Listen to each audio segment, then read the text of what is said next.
I am reporting live from the front lines of the console war.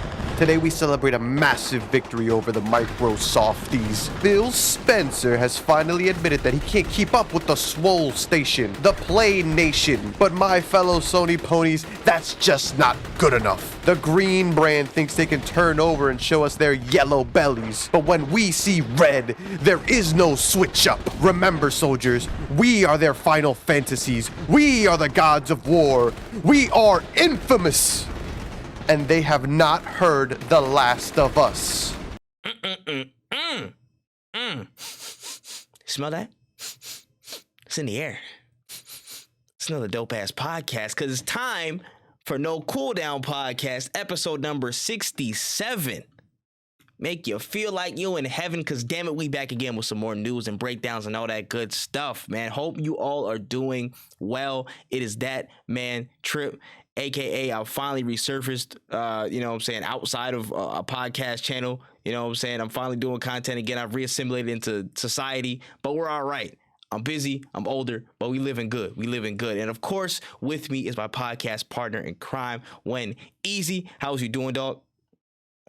Can't complain, bro. Can't complain. Living, breathing, drinking water, working out. The huge. Word. And he is the sovereign leader of the Sony Pony forces, man. I ain't gonna lie, you. Yes, sir. Shout out to all my troops out in the front line. Dog, nah, I'm actually in tears over that shit, bro. The dedication. This is serious stuff. This is serious stuff, man. My goodness. And of course, Kai, aka King V, I will be back next week. Just had some stuff to take care of in the personal's background, but he will be back, of course. But without further ado, make sure you rate this podcast 5 stars, man. You know what I'm saying? There's 3 of us on the pod, but you want to make it 5 stars to, make it add up to something. I don't know what, but make sure you add it up. Go on your any podcast platform, any audio platform, Spotify for podcasts, Apple Podcasts will be right there. Just type in No Cooldown. Getting a lot of stuff, going through there.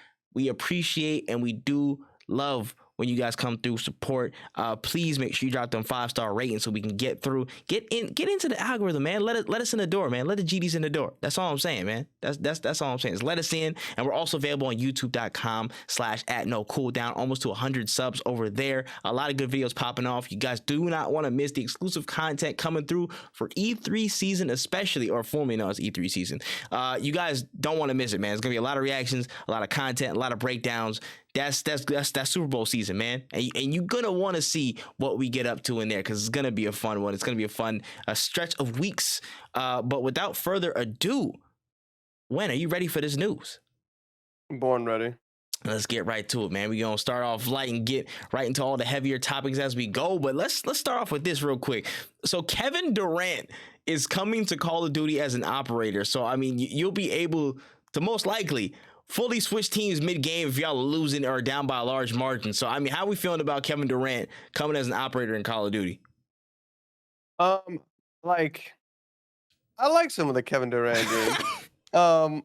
It's just like, it's so weird because it's just like, I don't hate Kevin Durant. I think Kevin Durant's cool, great basketball player.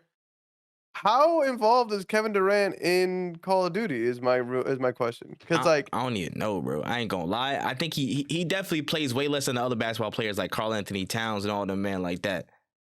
Yeah, because I was gonna say, like, and don't get me wrong, I'm from Philly. The last thing I would want is a Ben Simmons anything. But like, I know Ben Simmons plays more games than Kevin Durant. But hey, I don't know. I guess that's cool. Sure. Shout outs to all the people who were playing Warzone one day. Was like, what would make this a lot better? Kevin Durant. I hear that, man. They, you know what I'm saying? It, much to the irony of a lot of the Xbox fan base, they don't want to switch. They don't want to switch sides to better teams. They don't want to switch to better experiences, do they? That's tough. At least KD got a hat on in that one, so we'll see. We'll see about that stuff, man. But shouts to KD. He's getting his bag. He got like a lifetime contract with Nike the other day too. He's getting his bag, and that's all that matters. But you know what I'm saying? Call of Duty still buns. It's tough. But yes, sir. Y'all be all right. Anyways, moving on to the next story here. Team Cherry have made it known that Hollow Knight Silksong has been delayed past June of 2023, with the manager of marketing and publishing, Matthew Griffin, stating that the team is excited by how the game is shaping up and how big it's gotten. So again, pushback to probably the second half of 2023, but still potentially in sight. How are we feeling about this news, When? Oh, take your time. I'm not gonna lie to you. I wasn't expecting this game to come out anytime soon. From shout outs to Ken Knows It because he is my Silk Song whisperer, so to speak, and he has said multiple times this game is never coming out.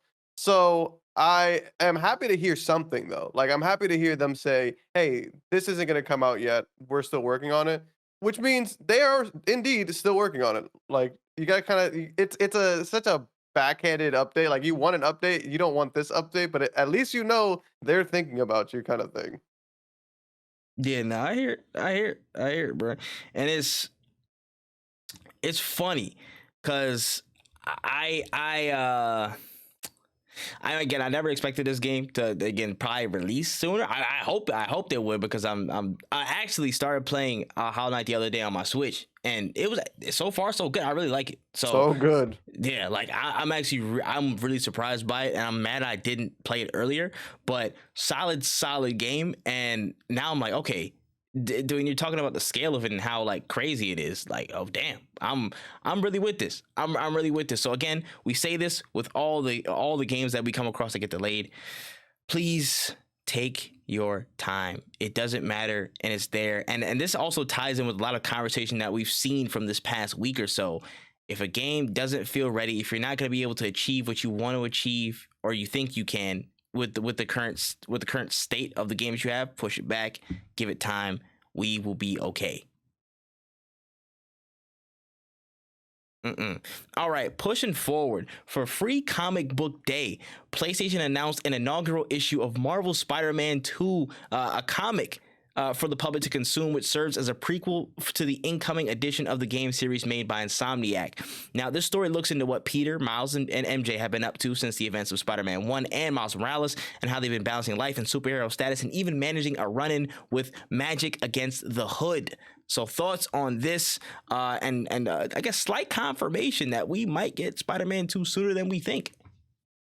I think this is a really, really good way of tapping in with the fan base of this game. Like it's almost as if like this is a really good call on their part because this is tapping into the core Spider-Man fan base, people who are buying comic books.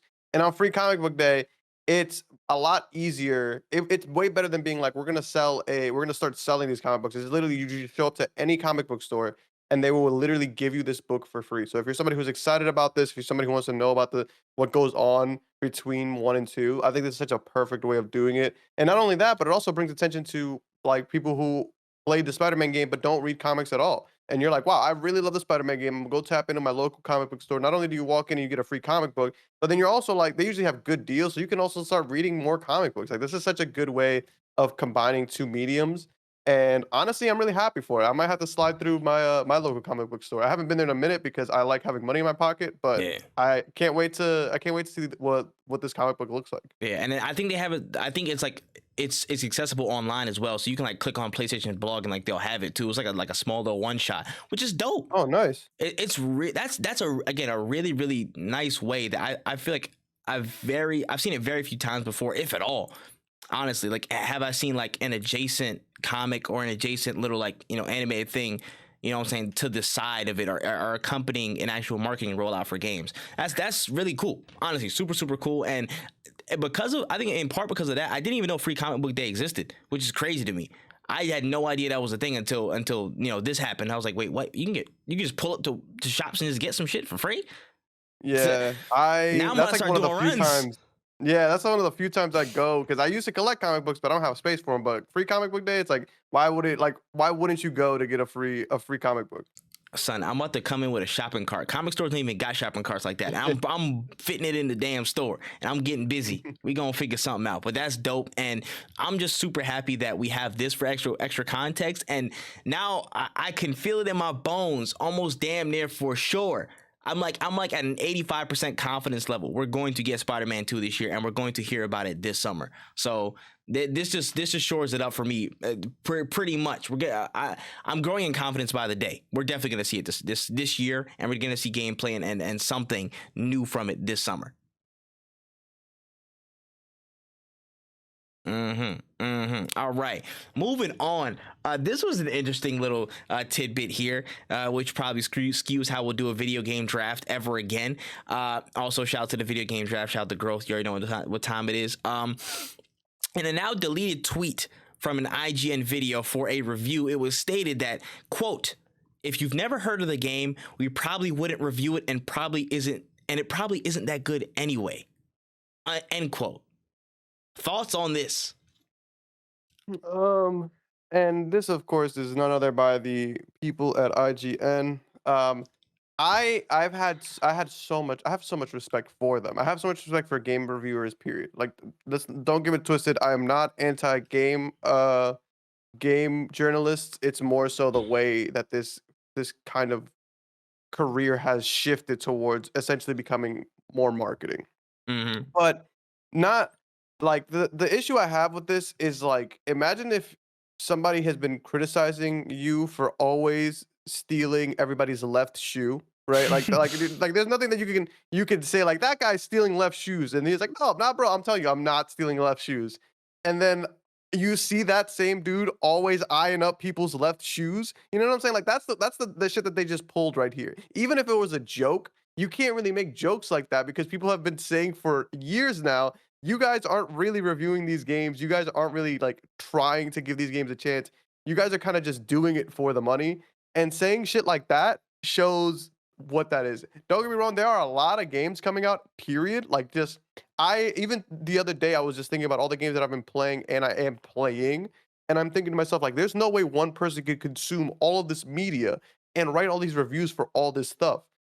But that's like that's besides what you guys just did. You guys are literally discounting, hey, if we didn't hear it, it's not important, which is absurd to me because one of my favorite games when I was younger was Hotline Miami. I've never heard of Hotline Miami until the day that my friend was like, yo, allegedly you can download this game from here. And I tapped in and that game blew my mind. It blew like from then on I was like, I need indie games forever. These games are amazing. And to look at people and be like, yeah, your game isn't important because you don't have the millions and thousands of dollars to market it or to get it into our hands. It's absurd, bro. Like you guys are damn, son. Like you guys do not look good. This has not been the IGN year at all. Like the criticism behind you guys is absurd. Sonic Frontiers, the Hogwarts Legacy review, like you guys are just the Redfall first look. It's tough. It's tough for IGN. Many punches to the balls for their credibility. I'm gonna keep it a stack. I've not fully trusted them. Pretty much almost entirely trusted them. Like probably how long ago was that? I can't even remember how long ago it was. This is something petty, but it is what it is. I remember they were talking about Kingdom Hearts one day, and then they just like they were just mispronouncing everything. I'm like, did y'all even play it? Because I'm pretty sure they said his name like 5 times. Like my dude's name is not Eriquise. I promise you, it's not. They said it like 18 million times. I'm gonna keep it a buck. Like they said it. You could have looked it up, but I'm just like, listen.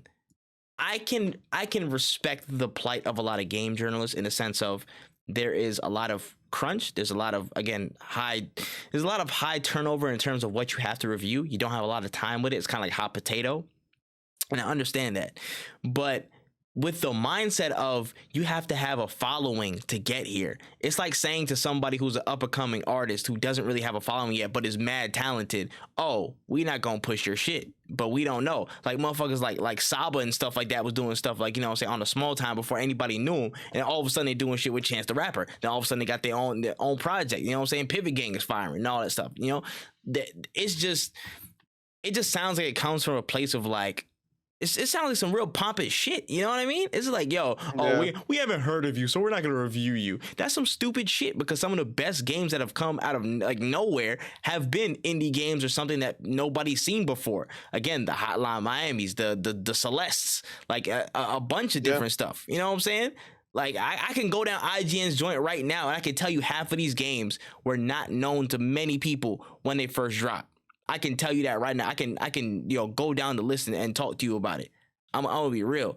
People are just lucky now that either some games have like, you know, these I guess they have backing because they are like publishers are picking them up, like Devolver has good marketing, you know what I'm saying, and stuff like that. But some games don't even have that. There's a lot of dope games I'm seeing in development right now on TikTok that have no backing aside from just their marketing engine and them posting on social media.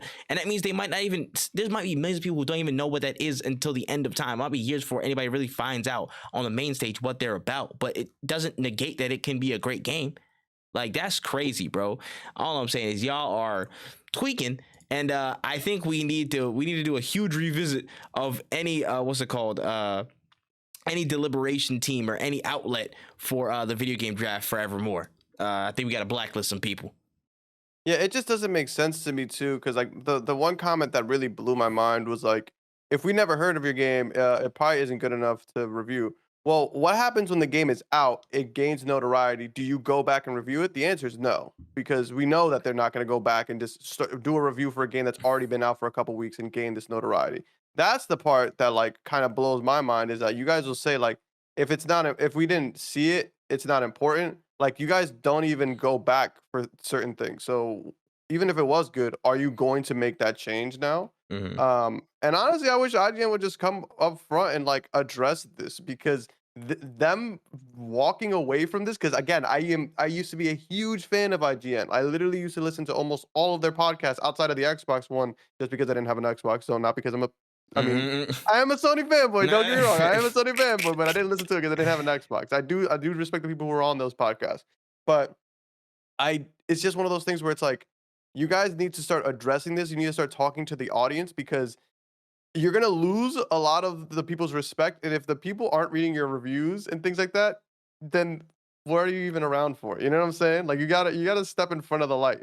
Yeah, it's just about transparency. I ain't gonna lie. Nobody's gonna take you serious. And I feel like many people who are slightly above casuals in the video game industry do not take them seriously because of the mishaps consistently over the years. I'm just like, bro, just be transparent. If you need more people, you need more people to, you know, get in reviews and help the cycle time, because you guys got to be first out to get something cool. But if you're going to do this and potentially shoot a game in the foot or deny a game the opportunity to be reviewed that can be great, then that's not on. That's not on. It's at some point, when is responsibility assumed for a major journalist outlet to actually, you know, look after the games industry in general, because they're a huge standard bearer, whether we like it or not, whether we want it or not. They're a huge standard bearer, and they have to perform as such. Yeah. IGN, your ass definitely ain't gonna be on the video game list, and then you're not gonna be in a committee next year. That's all I'm saying. I'm saying, like, we need if IGN is on it, I'm fine with that, but we got to put GameSpot on it. We got to counterbalance. We need some haters. we need the dick riders and the haters. We need them both. The balance, as all things should be. I'm dead. All right, man. Pushing forward. The classic franchise Double Dragon is back in the new 2D co-op brawler Double Dragon Rise of the Dragons, with a range of characters and roguelike elements to get into. So thoughts on this? Love me a good beat 'em up. I haven't put too much like thought into it, because I know that if I really like it, I'm gonna end up buying it, and I don't have the money for it right now. But I am a fan of Double Dragon. They essentially low-key started the genre. I don't want to say started, because like that's a big ass. They were one of the OGs. They were one of the OGs. Yeah, they were. We could say that they were definitely one of the OGs. Definitely love to see the franchise not dead. I really want to look into it, but I know that if I like it, I'm instantly gonna buy it. But roguelike elements, beat 'em ups, like, yes, please sign me up. This is again. Where's the IGN review for this? Is there one for this? Do we know this? I don't know. Is it big enough? Oh man, I don't know, man. We gonna see what they do. We gonna see what they do. But I will say this: off of the experience I had in the Shredder's Revenge TMNT game, the beat 'em up that happened just a few months ago, like several months ago. I can't remember how long it was at this point, but that was a good experience. And I'm like, dang, I forgot how fun beat 'em ups can be. I forgot how fun that lane can be. Of course, like, you know, with the Scott Pilgrims, the Double Dragons, all that stuff, which is dope. You know what I'm saying? So I'm glad this is back. I'm glad this IP isn't dead. I'm glad they, you know, brought it back in this format. I think they brought it back in a way that can be really enjoyable for the new audience. Again, how especially with how people took to the latest TMNT game, I think that this could be really dope. And yeah, I'm with it. I'm really with it. I'm down to again try it. You know what I'm saying? Get into it. Just some mindless ass fun on a 2D plane, and that's a cool experience for me, bro. I'm looking for honestly. I feel like my stance on gaming, not necessarily stance, but preferences for gaming has slightly shifted. I'm way more appreciative of those smaller experiences now than I ever was before in my life. Like I took it off the notes actually, but you know what I'm saying, because I didn't get into it yet. But tonight I'm actually gonna play Ravenlock, and people said Ravenlock was like 3 hours, and I was like 3 hours. This look alright for 3 hours. Let me see what's up. Yeah. I'm like, bro, I can get this whole game in 3 hours, enjoy it, get the whole experience. Very consumable to me because because stuff goes on, life is busy. And I'm like, yo, I can play this whole game. I can feel accomplished that I beat the game, enjoy the game if I like it, and keep pushing on to the next thing. That's really dope to me. That's really good. And as a gamer, damn, I really am getting old, bro. This bird, oh fuck me. Like that's crazy. But I really do enjoy those type of palatable, not necessarily canned, but more. I'd say more succinct games like that. Kane and Bridge of Spirits, like 6 to 8 hours. I really like those contained type of game experiences where you don't have to, it doesn't take a lot to get into, and it doesn't take a lot to progress through. Yeah, no, I definitely feel that. I remember, like, I think the most recent game that I beat was Space Marine 40K. And it was literally, I remember just playing one level at a time. Like, I got 10 minutes, I'm gonna go beat this school level real quick. No expansive open world, no a lot of just good story, good gameplay. Like, it just kept me moving, and I was like, this is like really fun. I can't believe I beat this. It took me like maybe like 2 or 3 days just like casually playing it. And those small experiences, honestly, it's kind of that's really what I missed, because everything now, I'm playing Far Cry 6. There's so many damn pop-ups. There's so many things to do that I'm just like, man, I don't want to do any of this. When you have like a small, like, yo, this is gonna only thing to take you a weekend. Please, Stray was one of my favorite games of last year because I was able to play with my girlfriend. We played it, literally sat down one weekend, knocked the whole thing out. It was an amazing experience. Didn't have to worry about a bunch of like side fetch quests, high scores to beat. None of that. It was just a good game with a good idea. And I miss that, I miss that a lot. 100%. I really do like. I just like my time being valued, and sometimes like with the 40-hour, 50-hour games, I feel like sometimes my time isn't valued unless it's like a really stellar experience. Like, again, so far, like Star Wars, I'll point that example. I will willingly spend time in that. I will break down time and just spend it in 2-hour, 3-hour patches because I want to explore that. But if it's just empty and it's lifeless and there's no purpose to what you're putting in, it's a waste of my time. But even so, I'm playing Jedi Fallen Order still, because my save transferred over, so I have no reason not to beat it. I'm pretty upset about that, but here we are. And even that game is a really good example of like, this is just one world. You come in here. There are little secrets in the world if you choose to discover them. If you don't, you can just keep it moving. But like, it shows you it has a bite-sized world, and you can be like, you know what? I'm gonna knock everything out in this world real quick.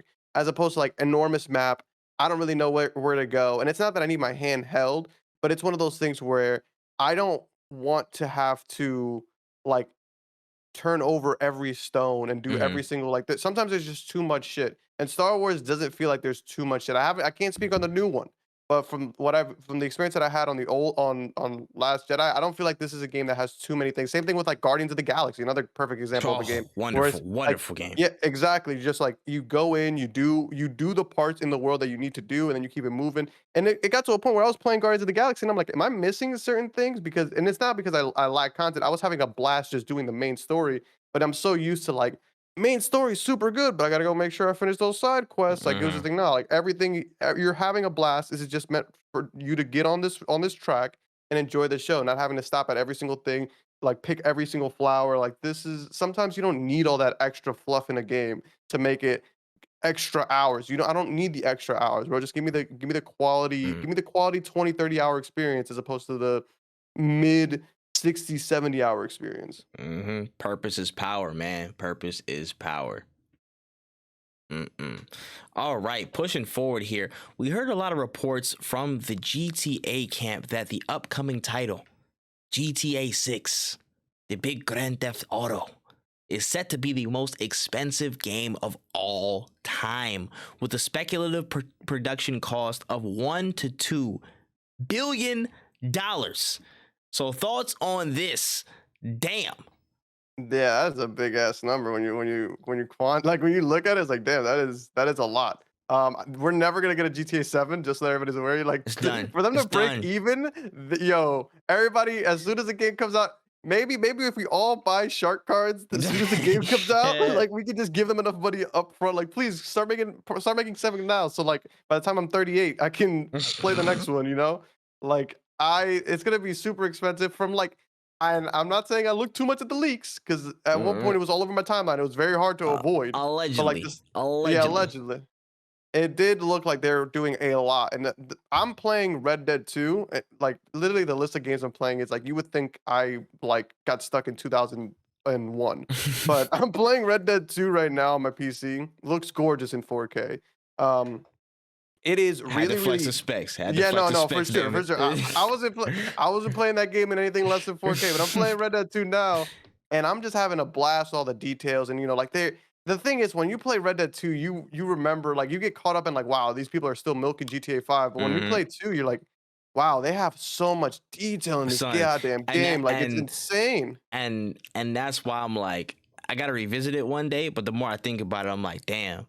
Like, when people was really like, glazing it, they had a point. They had points. I'm not saying I wasn't, but they were like, yo, this is the greatest game of all time. And I'm like, bro, y'all might be begging it. It's like, this is fantastic, but I don't know. But I turn back, I'm like, bro, there's so much in it though. Like, yeah, damn.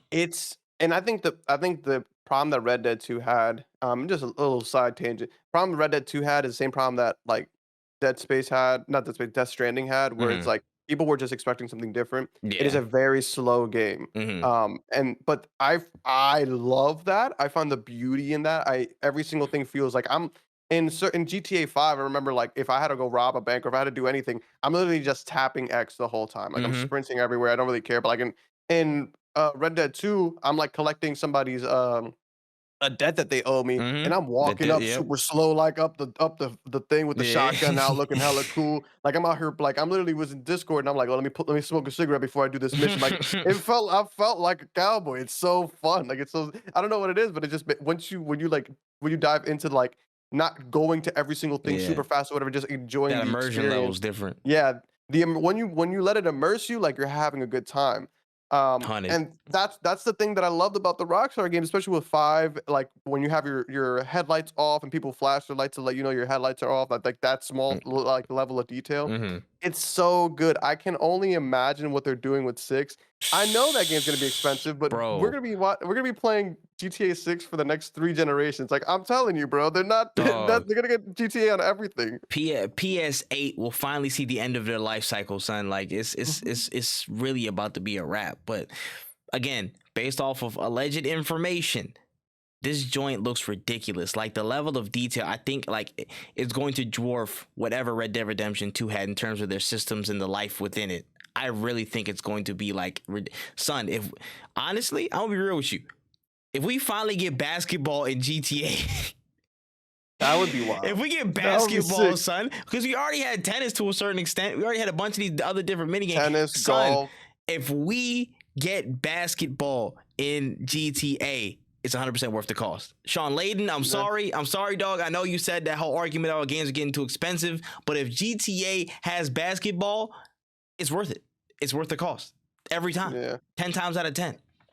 I'm also afraid, though, because I could see GTA 5 being $1 billion as a reason why they're like, we're actually going to start charging $80. Oh yeah, they could easily bump that price for GTA 6. Easily. The thing is that I don't want to set the standard, but I'm gonna be mad. No, I'm not even gonna be. I'll pay $80. GTA. I'm gonna be disgruntled. I'm gonna be like, yo, why you put it 80? I'm gonna slide my card over though, but bro, what is this? Like, y'all could, if y'all start the boycott, I'm not gonna lie to you, I'll like your comments, bro, but I'm buying that shit day one. I'm not even gonna lie to you, gang. I'll be like, yes, sir, sign this petition to reduce game prices, bro. I'll put my name on the dotted line and my credit card on the fucking Best Buy. You know what I'm saying? Like, I'm buying this. I'm sorry. Said, listen, just know I'm with you, but I'm not with you. All right. Like, y'all gonna have the picket signs up at the GameStop, and I'm like, fight the good fight. Yeah, here, pick up 2 copies of GTA 6. Yes, Facts. Just a put collector's edition, actually. Yeah, put it in the trench coat. Let's go. Hurry up. It's insane, man. Gaming production's getting wild, but we're getting close to that stage where it's getting hyper realistic. You see the stuff from like Unrecorded. That's like one small team doing some wild shit. Like, Yeah. gaming is getting really sophisticated, man. We're starting to hit that point in the parabola where stuff gets really, really crazy, really, really fast. Man. Insanity. But all right, let's move on. Not sure if anybody caught this out there, but Warner Brothers Discovery CEO David Zaslav was quoted from a recent sales call that a Superman game has a possibility of being developed under the new WB direction. He stated, and I quote, "We have a very good gaming business with 11 different studios and a real talented capability, but the real differentiator for us as a company is that we own our IP. When we launch our product on Max or HBO, and when we have a game, that game belongs to us, but now there's this in-betweener.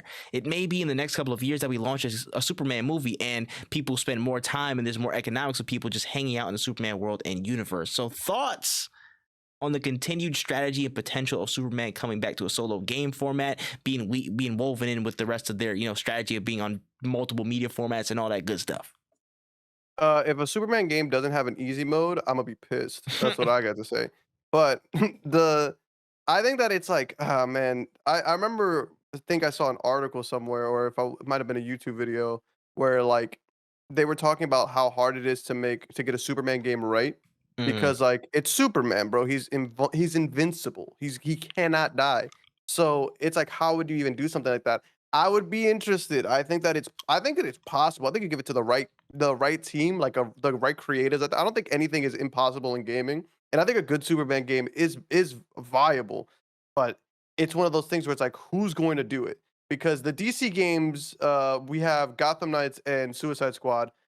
I'm not gonna lie to you, they're not looking too good.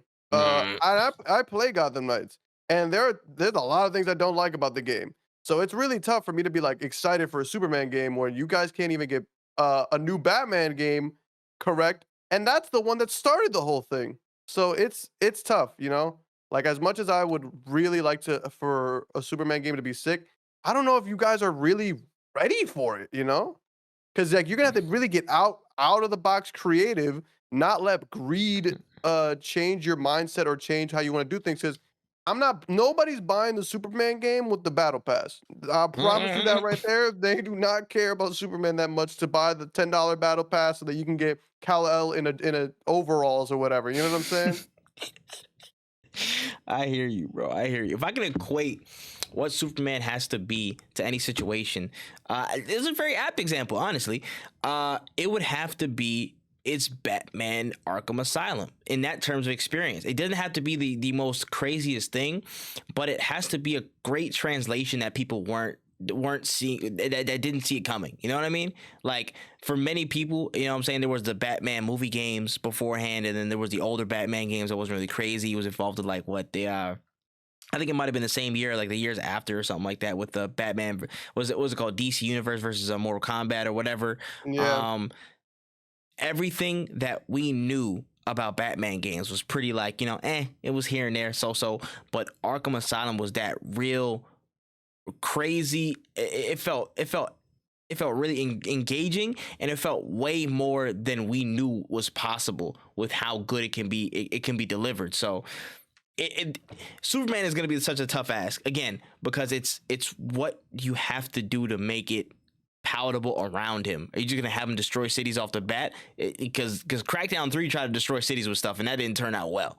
So No. there's a lot of parameters with Superman that you have to get right. You're gonna put him on like an alien planet. You're gonna put him on like, send him back somewhere or send him to somewhere to make it a little bit more, I guess, free in terms of how much you can destroy or how much you can get into. I don't know. Superman is a very, very tough thing, but I will say this: with the strategy that WB are starting to employ and having some continuity across their IPs, it's very possible that it will follow closely with the story of that All-Star Superman, the new legacy one that what's it called, James Gunn is bringing to life. So I think that could possibly be, again, that's probably going to be our story tie, but I'm not sure who out of the WB camp will be will have the wherewithal to bring Superman to life in the right way in the gaming stage. Because again, to me, that's probably one of the hardest jobs you can take in gaming. That's one of the hardest projects you can undertake in gaming. Like there's that, there's a Metal Gear Solid without Hideo Kojima, and like there's like I'm about to say I wasn't gonna say Brink because that's what that I'm still gonna it's ahead of its time. But no, I'm not gonna say that shit. But yeah, no. But you know what I'm saying? Like Superman's a really tough job to just make palatable in its own standalone game format. In fighting games, whatever, you can make the simple adjustments cool. And other stuff you can, but in a solo, maybe it's most likely going to be an action game, because if it's a strategy game, motherfuckers gonna be pissed. You know what I'm saying? Playing the strategy Superman nobody's game. not playing an RTS. They're not playing RT Superman. They're not doing it. So it has to be really, really well thought out. And I feel like it's a tough job. But if it somehow can be finagled, it's a very, like, you know what I'm saying, thread the needle type thing. But it could be done. It could be done. Yeah. Odds are low, but it's possible. I think what could, like, you'd have to like set it up, because the thing is, you got to think about like Superman's invincible. Like either he's gonna get shot with a kryptonite bullet at the beginning of the whole thing, or like at the beginning of it, do you establish that he's not dying when he loses all of his health? He just becomes unconscious, and then like that means the mission fails. And if Superman fails, you can't have that. Like maybe like you have to make the story stakes around it have to be so airtight. Yeah, you know what I'm saying? Like there has to be so much reasoning and rationale behind everything, from failing a mission or being knocked unconscious or whatever. Like everybody got to be strapped up with kryptonite. All the enemies, all that stuff that you run into, for real. Yeah, and I think that idea of like a connected universe might be their biggest like secret weapon. When you think about it, because look at all the Marvel movies we watch now, because we want, or all the TV shows that people watch, because you want to know the full story of this experience. You want every single aspect. So if you make a banger Batman game and you say that the story is followed up in the Superman game, there are people who are either going to wait for the sale or cop it just so they can continue on and then like keep it moving. It's a strategy that I hate that they use in comic books, because they'll be like, "Oh, you like Spider-Man 2099? That's sick. Well, the end of this story is actually in Spider-Man web series or whatever." Like, you know what I'm saying? Like they always like throw the story into something, so you have to go consume that other comic book, that other TV show. Like especially like look at the Arrowverse. Like there's so many times I've been watching Arrow, then I have to stop to go watch the Flash because something changed. Like that is right there shows like the power of this connected universe. I think it's smart, and I think it will get people to try out new games, which I don't think is a bad thing.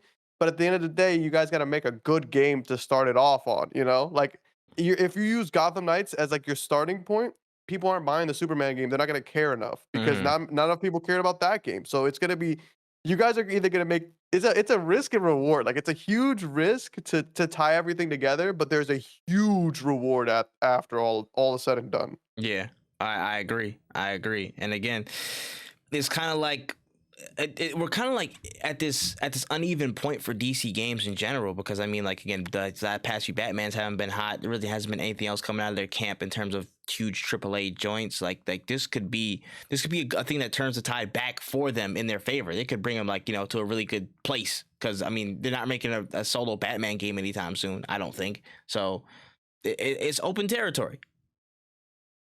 Yeah.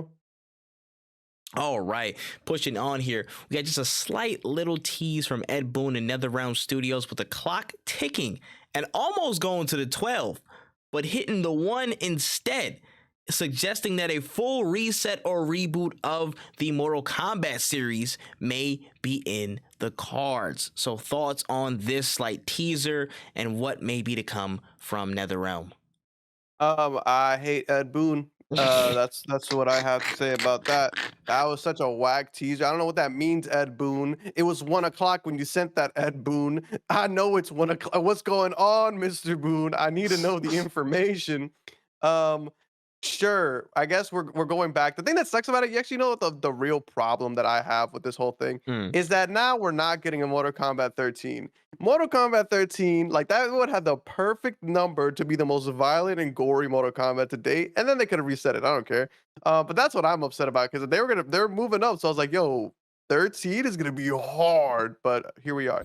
But shout out to the Mortal Kombat fan base. A lot of people have been speculating, and we've been talking about them saying that there's gonna be a new game soon. I don't know how soon, but like Ed Boon, get on it, bro, because you can't just sit here, show me a video of a clock that is broken, and then tell me like, oh man, like how can I want to be hype, but I don't know what this is, so I'm mad. Like that's what I feel about it. I'm angry, Mr. Boon. No, man, I need the in-person confrontation one day, bro. He said, what was you doing when you was on Mortal Kombat Remake? What was that? What was that guy? Like, bro, why did? First of all, fix your clocks. Who uses analog clocks anymore? Just get a digital one. Like, I use my phone. I don't know what this nonsense is. And two, bro, 13 would have been hard. Hey, no, probably would have. But again, looking at this, it will most likely be a rehash of Mortal Kombat 1 and doing a full reset, even though they did like a full reset like 3 years ago or whatever the last 2 installments were before 11 and before, you know what I'm saying, X. I think they did. No, they did Mortal Kombat 9, which was just Mortal Kombat. That was the reset. Yeah. So are they resetting again? Damn, that's a pretty quick succession. Yeah, I don't understand. I don't keep up with the Mortal Kombat stuff like that. Shout out anybody who keeps up with the Mortal Kombat numbering system. Tap in, let us know in the comment section, Not like for real. what's moving. If this is 13, if they're doing this will make me happy, not necessarily everybody else happy. We get a remake of Shaolin Monks. You know what I'm saying? I'm just saying. Yes, You know what I'm sir. saying? Yes, sir. We That's get what I like that to hear. instead. That's what I like to hear, baby. I'm telling you, Shaolin Monks was that shit. Shaolin Monks was fire. Yes. Like, maybe he was teasing that it was going to 12, but instead they're gonna make a new Shaolin Monks. Maybe that's what the one is. Maybe they're starting the Shaolin Monks series. I don't know. Hey, I'm just saying. Listen, Big tinfoil hat. You know what I'm saying? Tinfoil hat moments, bro. We just spitballing out here, man. It'd be kind of nice. Be kind of nice. Oh man. All right, push it forward here. Private Division, aka Take-Two Interactive, have announced a brand new partnership for a gaming project with Game Freak, the team behind much of the Pokemon games we all know, for a brand new action-adventure IP entitled Project Bloom. Now, we got an early screenshot and word that the game is expected in fiscal year 2026. Thoughts on this development? I like Pokemon. I think those games are sick. I don't know what y'all gonna cook up. I don't know many off the top of my head. I don't know many Game Freak games outside of Pokemon. So I'm almost like 90% certain they have not made anything outside of Pokemon, potentially ever. I feel like I feel like that's not true, but I also think that's like, I don't think that's wild for you to say that, because I feel like a lot of people would feel the same way. Like, Game Freak is known for Pokemon, and at the rate they're pumping out Pokemon games, like you would think that they don't have time for new games. I'm tweaking. Pulse Man, Drill Dozer, Tempo the badass elephant, Pocket Card Journey, Giga Wrecker, Harmo Knight, Little Town Hero. These ringing bells? Not even a little bit. Maybe they do need to stick with the Pokemon. Maybe they need to. They're doing the right thing. I'm curious to see how this goes. Hopefully they have enough bandwidth to do this and the Pokemon games. But I mean, after Scarlet and Violet, it's not really like they're trying hard. No, I'm kidding. That's crazy. Not really though. But I want to see what they got in store. I would love for them to break out outside of just being the Pokemon company. Yeah, nah. I honestly, the one screenshot, again, you can barely base shit off of a screenshot. I would love to see gameplay in the next 2 years. That'd be great. But like, Kena Bridge of Spiritsy type shit. I don't know why. Yeah. I don't know why I gave off that vibe, but it kind of did. So like, again, action adventure based. You know what I'm saying? Really lush forest and all that good stuff like that. It would be cool. And I'm gonna be real. It would be hilarious if this is basically just a 3D monster tamer. If this is just like a 3D version of a monster tamer, you got like 3 characters instead of 2, or like 1 companion that you just rock with. That shit would be hilarious though, honestly, because it'd be like, yo, we were asking for this out of Pokemon for like years. Why couldn't we just switch over to that? But it's all good though. But hey, listen. I don't know what y'all gonna do, but I'm interested. You got enough skin in the game off of Pokemon. You have my curiosity. I don't know if you have my full on attention yet, though. We gonna see. All right. In some spicier news, there was an Apex esports situation here where apparently EA reportedly offered all participating teams in the Apex esports scene a flat rate of $60,000 for their team skin bundles in the game. But when bigger teams like TSM, FaZe, and the like, they asked for a split of the revenue royalties that came from it 50-50. EA immediately cut out the deal and said, hey, the cosmetics, they're not coming out. They're never released. They never even happened, even after the team spent time and money making the designs for those skins. So thoughts on this situation? I think that that's super, super funny. Because it's just like, I can imagine people being like, wait, what do you mean, bro? We were about to get paid, like the smaller companies. And it's just so funny that like, I'm not gonna lie to you. If I was TSM, if I was FaZe, I would be asking for the same. I would be asking for the same thing. I wouldn't $60,000, bro. I'm way bigger than these companies. I want my stacks. And it made me think: is this the first esport like funded or created by EA?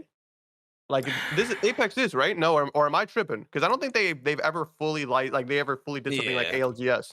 I really think Apex probably is the first one.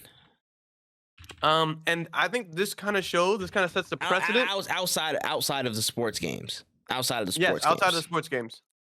Yeah. Like, because there's no, if I'm not mistaken, and please correct me, anybody also, if anybody knows, I don't think that there's any like TSM and stuff like that. They're not involved in like sports game stuff, right? Like they're not big esports teams, correct? I could be wrong about that.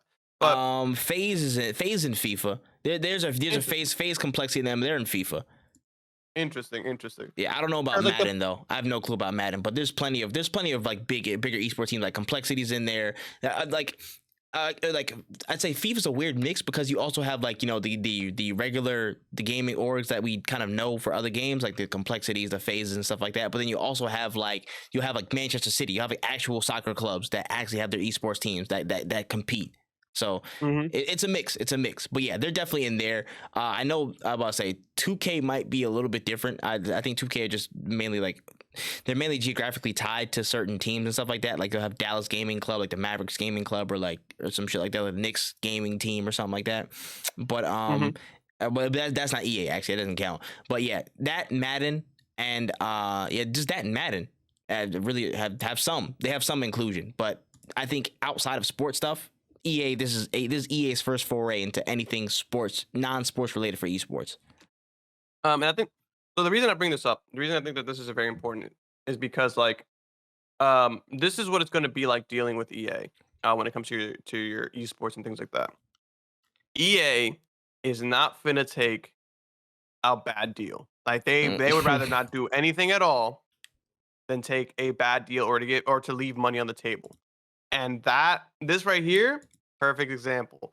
ALGS, Apex in general, I think that this game could have been a lot bigger if it wasn't under the EA helm, personally. I love some of the things he's done with it, but just this right here, royalties on people buying skins with your name on it makes literally the most sense. They should have offered everybody royalties off of the bat. Maybe even instead of doing a lump sum, just give them royalties to begin with. Like that would, but it's because they know that the people who buy the FaZe skins and the FaZe bundles, they're going to be making a lot more money than the 60K. And they'd rather just not do that at all, rather just like axe the whole thing, than to have to pay somebody X amount of money. And it's kind of sad when you think about it. Like, bro, these companies, like Apex and Apex wouldn't be as important. Well, let me say that one more time because I keep tripping on my way. FaZe wouldn't be important in Apex if it wasn't for FaZe. So give these people the bread that they want. And believe you me, I don't like FaZe. I don't want the best for them at all. But this is just the worst for them. This is awful.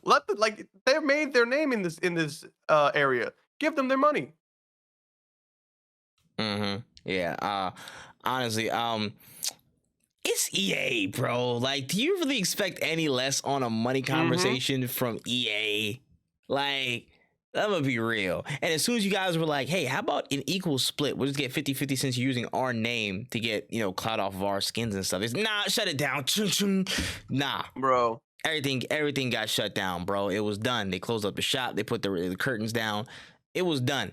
Like, they are not, bro, they're the stingiest company of all time, and esports gets no better. And it's already a tough situation when, again, the esports teams themselves are already kind of strapped for cash and they're not really getting momentum. That could probably be a big help. But EA, you already know what time it is.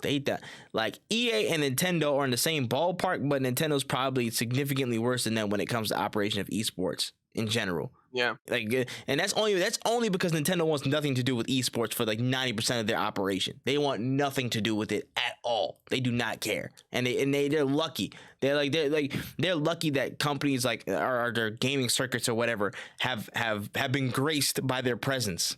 EA knows the money potential in that, so they'll keep you around for that, but they're going to shortchange you at every turn. They're going to shortchange you at every single possible turn, and that sucks.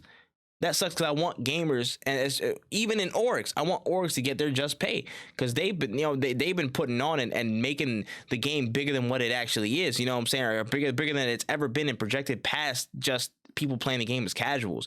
It becomes something different when people like that get their hands on them. When orgs and a league system and an actual esport comes about from that game, they should get to just do attached onto that if you want to get involved. But you got to pay them proper. Got to pay him proper. Yeah. And it just sucks that they got shagged and they were like, yeah, nah, you're getting no money now because you asked for something. I'm like, that's kind of crazy. You got to pay them what they're worth.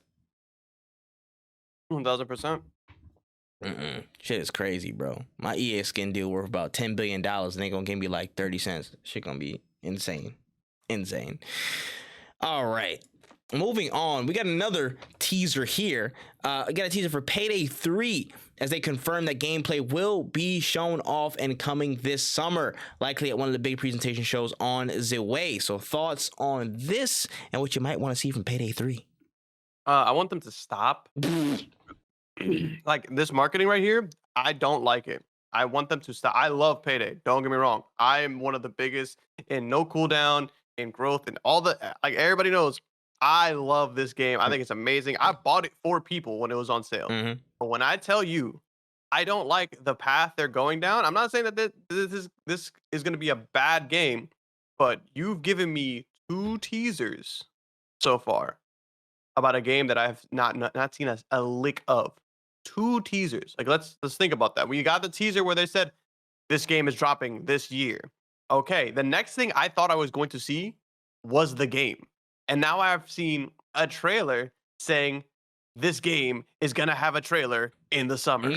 my guy, my man, what are you doing? Just either show it or don't. Like, don't do this, bro. Like, you know who's done this? Cyberpunk. Cyberpunk did this. Don't be like Cyberpunk. You should learn from their mistakes. Show us when the game is ready. You're building up hype, and we haven't even seen a thing, bro. Please, I beg, stop it.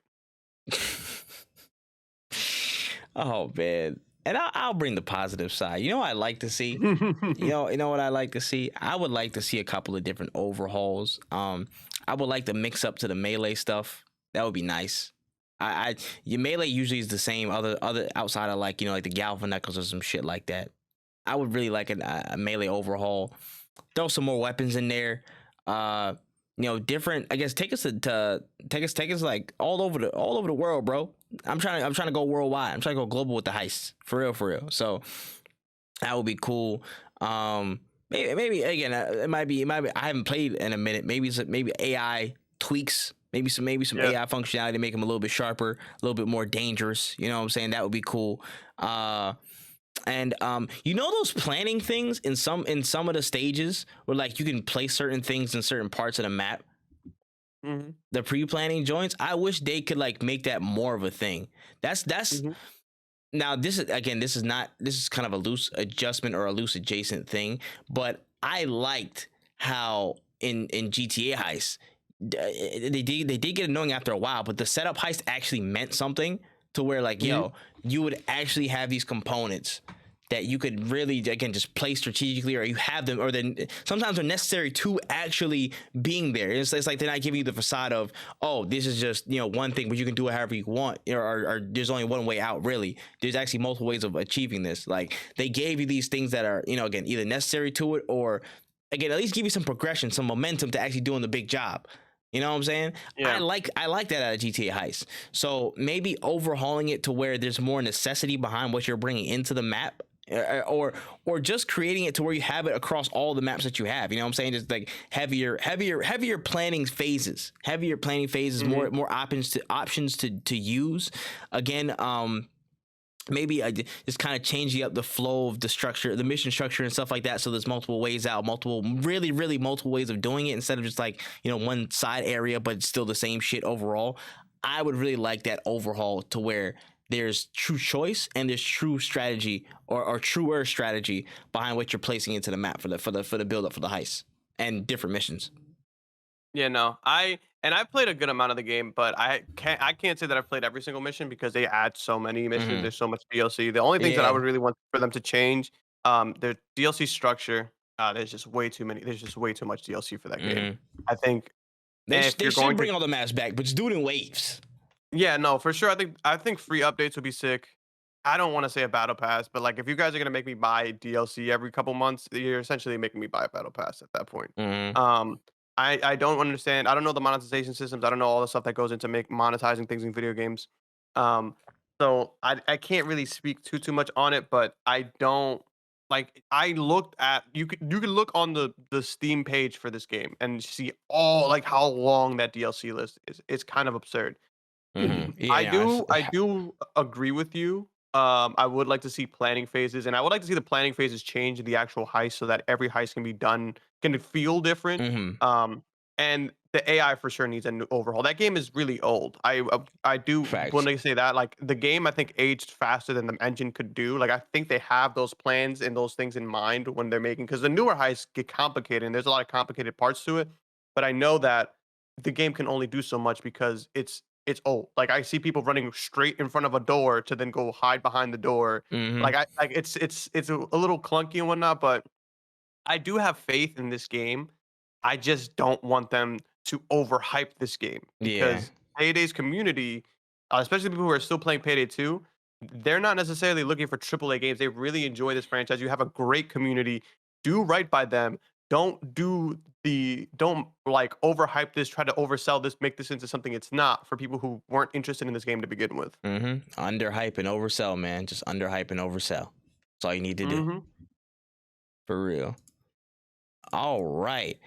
Moving through, we got some rumors from industry insiders Jez Corden and Nick from Xbox Era that Metal Gear Solid 3 remake, it could make an appearance at the heavily reported PlayStation Showcase coming at the end of May, prospectively, with additional word that Konami and Sony have apparently struck a deal for exclusive rights over Metal Gear Solid, Silent Hill, and possibly Castlevania for a future title, I guess, that may come in the future. So some exclusivity rights struck, a lot of stuff going through, but again, more buzz that Metal Gear Solid 3 might be coming through.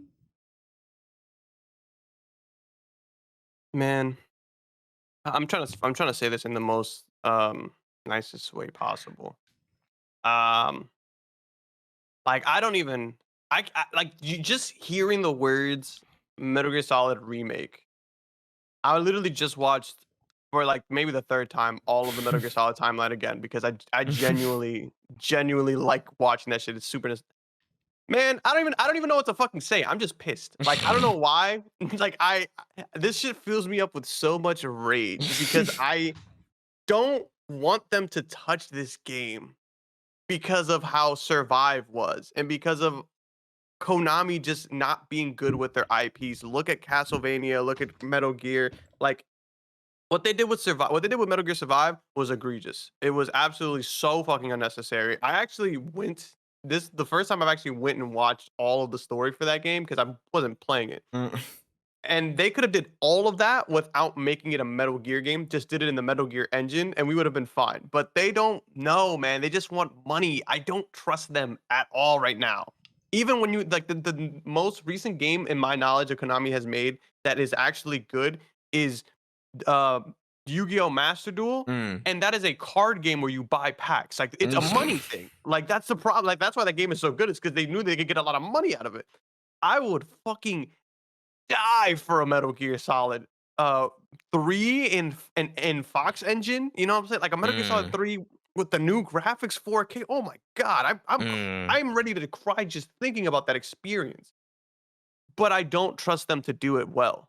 I don't. Especially with the rocky relationship they have with Kojima. And the fact that like they haven't been able to like capitalize or do something with their own titles, like the reason Metal Gear was Metal Gear is because of Kojima. Like I don't think Metal Gear, if Kojima would have left after Metal Gear Solid 2, we would have never gotten Snake Eater. Like that they Mm-hmm. messed that up. Like and even games that aren't like the Metal Gear main franchise, like Metal Gear Rising, Kojima had a huge part Oh, in that game. Even mm. if you look up the development cycle for that game, it was going to suck. Like it was in a really bad spot before Kojima joined up because originally he was like, "I don't want any part with Yes, it. You that's got facts. you can handle it." And then they were like, "Yo, we need you because we're gonna fuck this shit up." And he was like, "All right, let's not fuck this shit up." And that's the problem. He's not there, bro. Unless if in this showcase they show Metal Gear Solid 3 or they bring out Kojima and he shows Death Stranding 2, he's like, I also have something else to show you, and then they show Metal Gear Solid 3, then I'll be like, you know what? You got me. They got me. I'd buy the collector's edition on everything. I'd buy the collector's edition day one, but I don't believe that they're going to do the right thing because I just think that they're just going to do it for the money. And if they're going to do it just for the money, there's a good chance I'll probably buy it. I'm a Metal Gear shill. I'll buy anything, but I don't think it's gonna be the game that we all want. Just port over 3, man. Just let me play 3 on my PC. I don't even care about anything else. Please. Yeah, you know that one crazy story about how like Michael Jackson and Sony were fighting, or Michael Jackson and Sony execs were fighting, and he was like, "Oh yeah, I bought like half the rights to Sony on like this old ass video and stuff," and that whole drama saga. That shit would be funny one day if just Kojima came out. He was like, "Yeah, I brought the rights to Metal Gear. We're back. We're back." Like, and he just comes out bro, on a random announcement thing. it's just so funny because I would love that, and I can't even like, man. Again, just hearing this story, and I read it and I got pissed off, and just hearing you talk, you bring it back up, and I'm still like so mad, bro, because I just don't think that they're gonna do it well. And I love Metal Gear Solid. I think it's an amazing franchise. I don't think it's as respected as it should be because it's so hard to be accessible to people because you can play 1 and 2 on your PC kinda if you go to GOG. Like it's so complicated to get it to work, but you can't play Metal Gear Solid 3 on PC. You can't. You can only play it on a PlayStation 3. You can play it on a Nintendo 3DS, which is also a system that it's fucking extinct now. And I would love for them to just port shit over, just bring it over, do something. Let us access this game.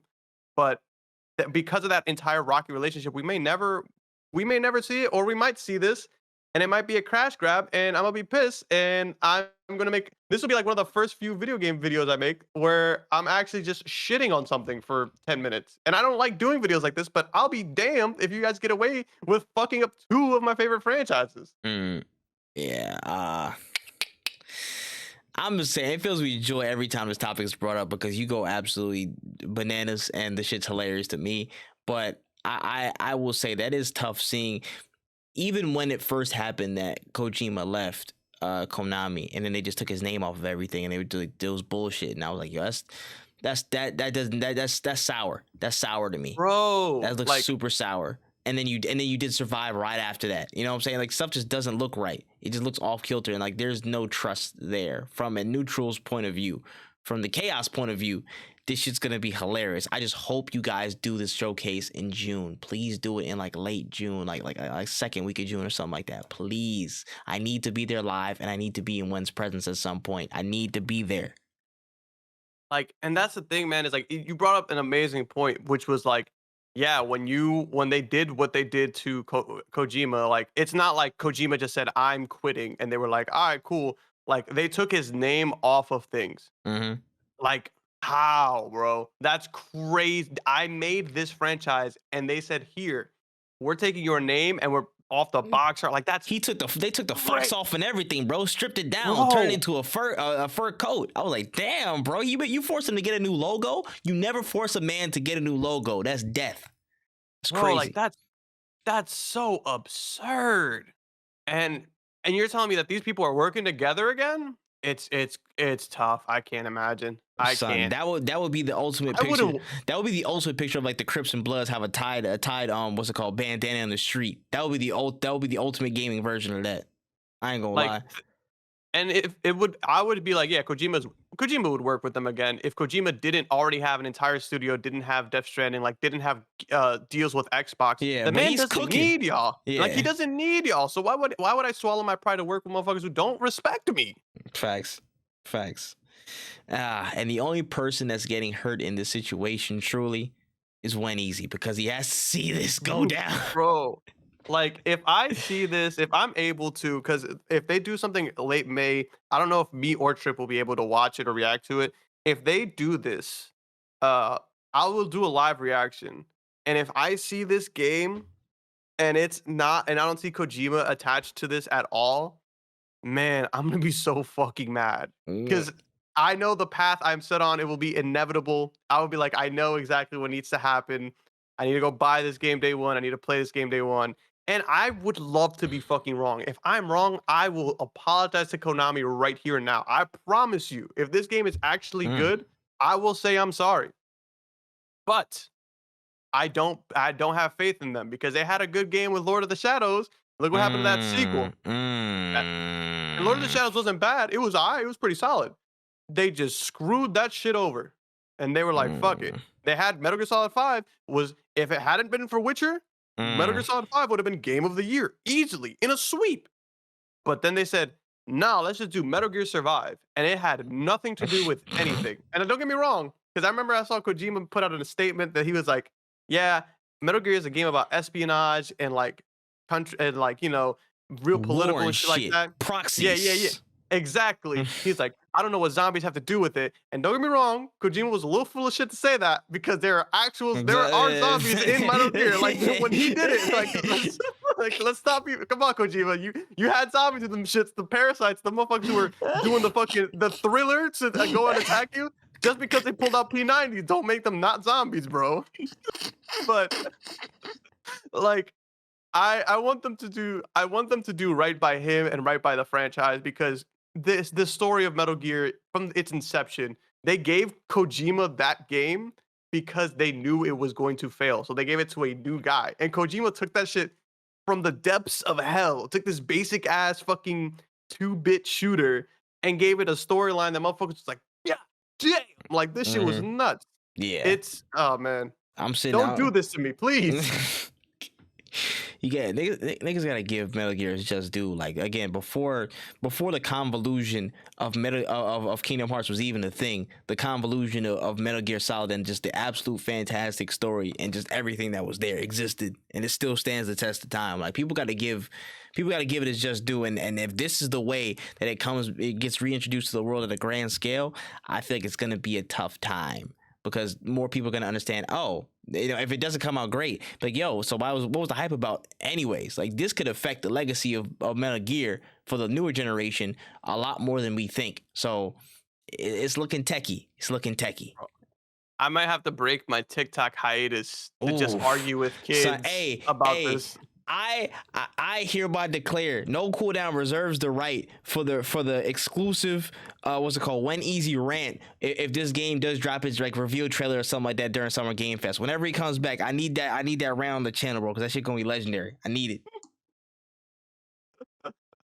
You got it. Jeez, man. Too crazy, man.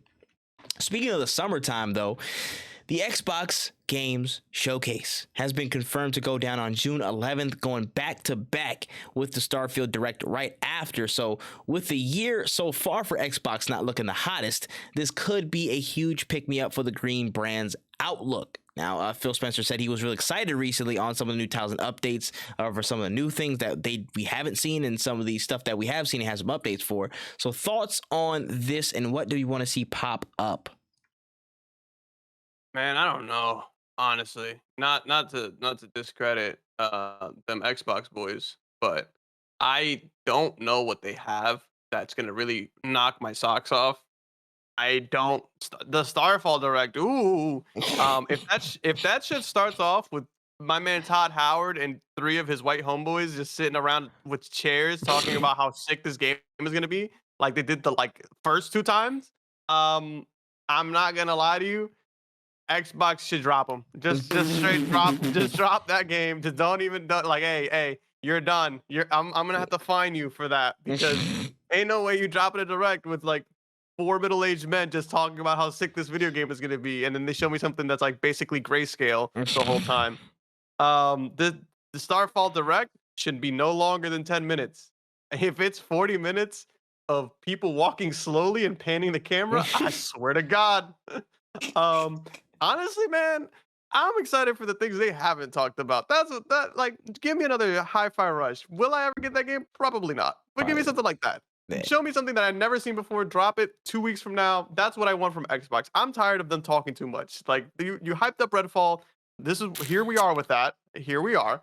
The only Xbox game that really has blown me out of the water has been Hi-Fi Rush. It's the only one and that's the one that they talk about the least because it's one that you don't need to sit there and build this hype up for this long. Forza's cool for people with like really good graphics cards. Like that's sick. I don't really like seeing Forza stuff. Just say when the next one's dropping. Give me a trailer. Now you do. Now I do. Now it looks actually I gotta go download Forza. I gotta test that bad boy out. But I don't need like these long showcases of nothing. My favorite Xbox showcase wasn't the one of last year. It was the one the year before. I think 2021 actually. I think the one that we watched with me, you, and King, and they kind of just showed like a big sizzle reel, of like all the stuff that's coming out. That's all I want. I don't need big long explanations and things. Like just show me the cool stuff and keep it pushing, bro. Yeah, I hear it, and we'll get into this fully in our main story for the podcast. But Xbox they just gotta shut up and show the games again, man. They gotta shut up and show the games because this is what it's boiling down to. You gotta show us some good stuff. I'll give you some specifics here. Give us an update on Fable, please. Show us some actual gameplay for Avowed, please. Show us some actual gameplay. Some update for Perfect Dark, damn it. Perfect Dark, please. Please. Y'all was in development hell. Please tell me y'all alive, bro. Give me a pulse, a thumbs up, a little snap or something, please. Yeah, y'all need to show something there. If I didn't say Fable already, Fable again, please. What's the next Fable? We need that ASAP. If you have another Gears, a Gears would be cool. You know what I'm saying? A Gears would be nice. I know it's not going to be the biggest, heaviest hitter or whatever, but a new Gears would be really, really cool. Thumbs up. I think it would actually help Xbox more than people realize. That would be good. And then just show us a bunch of new stuff that we haven't looked into yet. Just show us a bunch of new stuff that we're going to be looking forward to. This needs to be a really big rep building year for Xbox. Everything else outside of the core is going actually pretty strongly. The strategy, the other things that are happening, but the core is what needs to be really, really tightened up, and that's why it's kind of like the end of a short string for a lot of people with Xbox. The game's got to be there, so I'm hoping that the showcase can show out and really show us what's going on with Xbox and how they're actually making strides to make their platform worthwhile. You know what I mean? But we can talk about that later, bro. We'll get into it later. Oh my goodness. Pushing on. We have a kind of an out of left field reveal out of nowhere. We just got a drop on the new game called Chrono Odyssey from NPixel, which is an open world MMORPG, which seems to be a Monster Hunter style experience. You know what I'm saying? On next gen platforms, was first revealed on PlayStation's channels. Looks really, really good. Really high quality stuff from what we're seeing. How are we feeling about Chrono Odyssey? It actually looked really nuts, but it's also an MMO. So like that's kind of where I'm sitting with that. I'm like, oh, this looks sick, but it's an MMO. Nothing against MMOs. They're just it's a certain kind of gameplay that doesn't really make me like excited for it because of how restrictive it has to be to make it fair. Unless it's something like what's the word for it? Unless it's something like Destiny, like that's a fun MMO. Yeah. People don't even consider that an MMO. The gameplay loop in there is just really engaging. It's not like click, click, click, click. It's you're actually actively fighting. Yeah, and I actually really do enjoy what's this game called? Final Fantasy. I have a lot of fun with Final Fantasy 14. Yeah.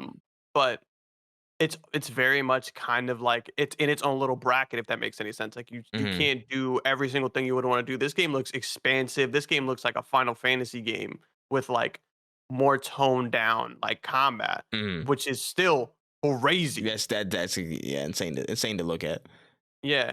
So I don't think that this is going to be a bad game. I'm just concerned as to see what I'm not seeing. You know what I'm saying? Yeah, like when you turn the HUD on, what's actually what's the inputs, what's the ingredients behind the whole sauce? You know what I'm saying? Like what's Yeah. everything that goes into it? Because some of these sequences look absolutely amazing. Some of the monster fights look absolutely amazing. But if it doesn't look that engaging, if the gameplay isn't even close to what's advertised, this is going to be a tougher sell for me. But it looks great. I just want there to be more active gameplay styling of elements. Now, this could be actually a solid mix with like primarily Monster Hunter type stuff, or like, you know what I'm saying, it's not just alone monsters. It seems like there's the different enemy types and different enemy bosses that you're, you know, fighting against. Some really cool designs. But again, it's just what's the level of activity or level of engagement you actually have with the character? Is it just, oh, click Q, click Z for a special skill, you know what I'm saying, click this for your ultimate? Or are you actually having an active control scheme where you have, you know, different inputs, different skills that you can combine, overlap, and all that stuff? So I'm interested, but I want more active gameplay out of it. I'm not the biggest into MMOs anymore because of the timing thing. Of course, you know what I'm saying, life gets busy and stuff, but it looks amazing. It looks actually like really crisp. So I just hope it has some of that active gameplay element to match. Yeah. And that's the thing is too, is like, don't get me wrong. Me saying the gameplay thing for us, it's more of a preference, right? Yeah, There are it's people who are going to preference. see this who are like, I like that style of gameplay, and I think it's going to be amazing for you guys. This is more of a preference thing for us. I 100%. think it's going to be, if it's something where it's like it feels like a Final Fantasy game, but it's an MMO, I'm going to play it for sure. But if it's not that, then I'm definitely going to probably skip it because I don't have a lot of time for. I don't even have a lot of time for the MMOs that I play now. Yeah, I hear, and that's tough. Very shit tough. Like I really there's barely any time for that shit. So it's wild. But I really do. It looks good. It looks great, and I'm actually interested to hear more and see more about it. All right, pushing on here. After months of Wen falling to his knees in the middle of an abandoned arcade, Street Fighter have answered the call and are dropping an open beta going down from May 19th to the 21st with 8 playable characters and online play ready to go. Wen, how are we feeling? Oh, the only problem with this is that they didn't add. I mean, and this makes sense why they didn't do this. I want all the characters, but I know why they didn't do that. It makes sense why they didn't do that. But this is cool. This is really cool. I was lucky enough to get access to the closed beta. I had a lot of fun with it. So much fun with it. I can't wait for everybody who didn't get a chance to play it to be able to play it now. This is what you need. This is the time. If you have not tried Street Fighter, if you didn't download the demo today or whenever you're hearing this. Play the demo just to get a feel for the controls, just to get a feel for how combat feels, and then download the beta. The beta was a blast to play with. There are times I was playing people who are better than me. There's times I was playing with people on the same level, and there's times I was playing with people who genuinely suck. They never played this game before, and I think that it's honestly such a good game. I love the demo, but it doesn't do the combat justice because you can't parry in the demo. The skill, like for me, I don't really like Luke's like build, like his character movements, and you have to kind of play with his character. Essentially, when you make your new character, you use a lot of his moves. You get to play as like Jamie, Ryu, as I think it's like 6 characters in the beta. So you get to really experiment with the different kind of play styles. The only thing that sucks is that they didn't put a grappler in there, which I'm a little upset about because that's like an archetype that's not really being represented in the beta. But tap in, enjoy it. I'm gonna be playing that game that weekend for sure. At least Sunday night minimum. I'll be down to lab. So if you're part of my community or you know me, just hit me up and let me know if you guys want to play because I'm always down to try because this game is gonna be sick. And the more people you have to play with, the more you're gonna be able to learn and learn the matchups. This is the time. I'm very happy that they did this. W Capcom for this because this is what they needed. Listen, you spoke on it more than me. That's all we needed, baby. All I'm saying is I'm gonna get in there. I'm gonna dip my toe. We gonna see what happens. You know If you need a play, because I think Charles is also getting it, so there's definitely gonna be some labbing going Oh on that yeah, weekend. I know hella niggas gonna be on it, bro. I'm gonna try my hand. I'm trying not to get my ass whooped. We'll figure it out. All right, pushing forward here. We got an update on the rumors swirling around that a new Nintendo console is progressing well, but wouldn't be out for the public till at least next spring. Now, with sales starting to slow down on the Switch, is it looking like time to upgrade the console edition for Nintendo? I feel like people have been saying that they need a new Switch for a couple of I want to say maybe even a year now. Especially with the release of Pokemon. If you can't run Pokemon on the Switch, then that's essentially like I want to say like 30% of your player base is playing Pokemon games. That's why they get the Switch to begin with. So I think they definitely um should have something in the works. If they don't have something out, like if they don't have something in the works right now, they need to do it yesterday because Mhm. I like my Switch. I don't want to buy a new Switch at all. I promise you, the last thing I want to do is spend another $300. But the last thing I also want to do is play Tears of the Kingdom at like 10 FPS. You know what I'm saying? Yeah. You kind of have to. You're gonna have to face the music at some point, especially with things like the Steam Deck and a lot of other handhelds coming out. I feel like the parts might be cheaper. No, like it just only makes sense that there's more people competing in this handheld space.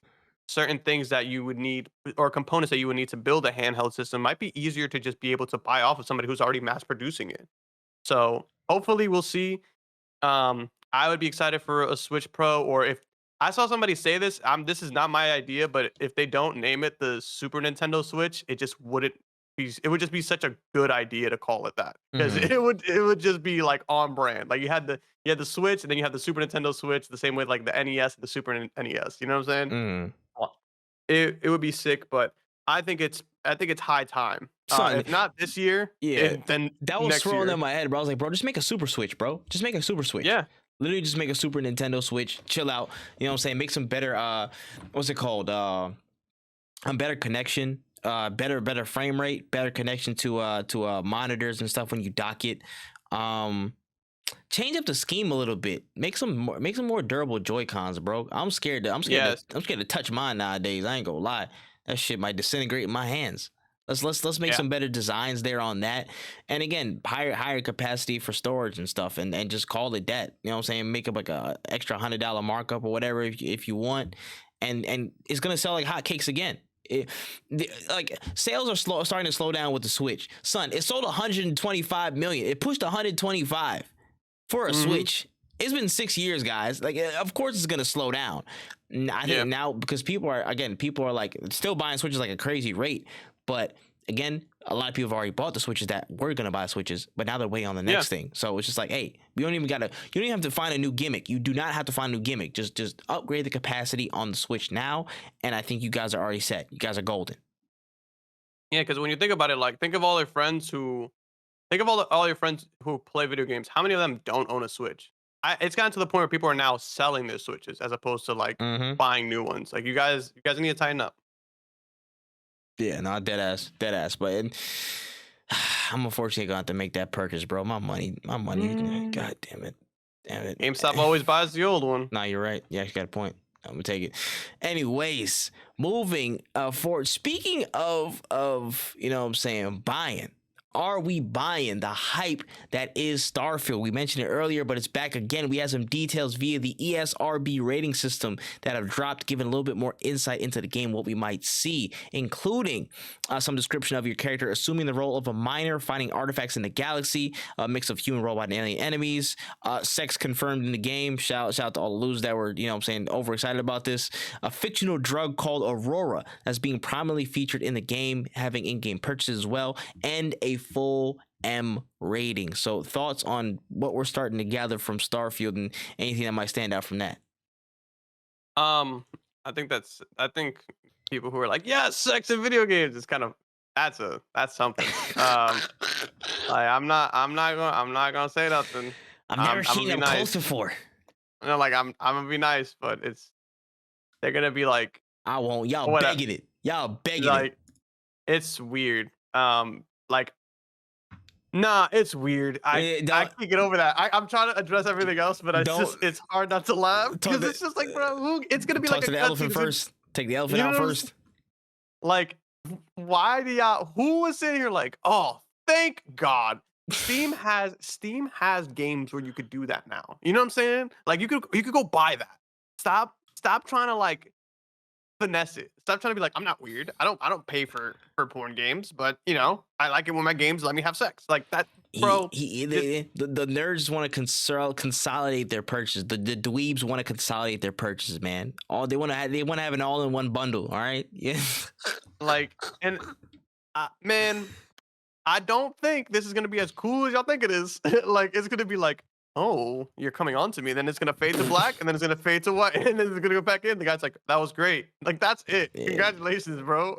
Put your jergens away, you nut ass nigga. What's wrong with you? Yeah, oh my goodness. Bro. You sick. We used to build houses. Yeah, no, for real. So we used to be outside, bro, drinking out of fire hydrants in the streets. What's happening? What happened to us? But like, I guess, bro. I think that this is an interesting game. Again, they can tell me all the things they want. Todd Howard could sit in a chair and tell me that in this game I'm gonna be able to actually put money towards my 401k by playing it. And I'm not gonna believe it until I play it, because it's a Bethesda game, bro. Like the first time I try to clap cheeks, I'm gonna clip through the floor, and my man's gonna be all the way down there T-posing like, that was great, babe. Talking about.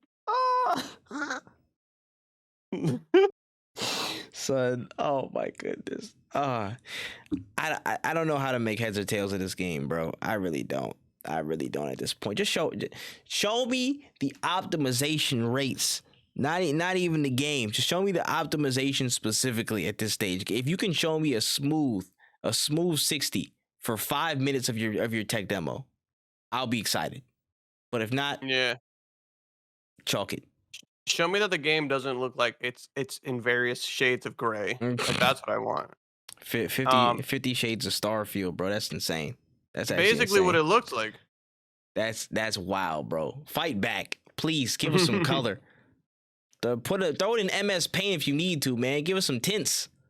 Like, I got an HDR monitor, bro. I'm barely gonna get to the HD with the way what I was seeing. Insane, man. Insane. But yeah, Starfield, we'll see you on the 11th, bro. Damn. See you on the 11th. All right, moving on here. GQ have released the best video game of all time 100 list, with scoring coming from a range of industry experts, content creators, game directors, journalists, and developers to come with their top 10 games. And based on their scoring, the best game of all time per that list was The Legend of Zelda Breath of the Wild. Now, there was a lot of cool picks and surprising placements, but how do we feel about this? Oh, that shit was dumb. I feel personally. You're telling me the greatest games of all time, Breath of the Wild. I like Breath of the Wild. I really do. But it's not that, bro. It's not. I'm not even gonna lie to you. I am not the biggest Elden Ring fan, but I think I'd put Elden Ring over Breath of the Wild. And that's just because it did what Breath of the Wild did, but like on a more serious note. Like, it really depends on the people, because I saw like some of like the industry people who I follow was like, my number one game of all time was Tetris Effects, and I was like, what? And this was the thing that got me about their scoring. It was open criteria, so basically it was like, yo, you guys just give your top 10s based on whatever you feel like is your top 10. For whatever reason, you give us your top 10, and then we're going to score it like that. So if you got number 1 on that list, you get 10 points. If you got 10 on somebody's list, you get 1 point, vice versa and stuff. And I guess the vote that had the most number 10s, or the most points in general, the highest ranking was Breath of the Wild, which is interesting to me. You know what I'm saying? I don't know how I feel about it exactly, but that game is good. It's really, really good. I would say it's in top 10 easily. Like, that's not even the conversation. Number 1, I don't fucking know, bro. Like, I just don't. I don't know. Even number 10 to me is a kind of a crazy conversation. It could be top 15, because there's like, but there's a lot of factors. It depends on what criteria you're using. It does depend on what criteria you're using. I'm gonna be real. Because of like, you're adding the context of an impact of a game, like how impactful it was on society and stuff, as well as its like critical score and critical reviews. That's a whole nother thing. You know what I mean? That's a whole nother thing. Like, they got Shadow of the Colossus over my Metal Gear Solid 3, and that's something where I'm like, I don't know. Like, the Outer Wilds over Metal Gear Solid 3, and I'm like, I don't know. You know what I mean? Like The Last of Us Part 2 over like a bunch of games. It was like Last of Us 2 was like 28, and I'm like, there's a lot of classics that are up there. I'm like, you think it's better than that based off of whatever criteria? I don't know. Bro, there's a lot of, I just have too many issues. Like I have too many issues. For example, Tetris is number 3. Tetris should be up here because it is essentially what, like, it's not what started it all, but it is that's an OG. That grandfather based off impact alone. But again, it's Tetris. So you're telling me Tetris is 3.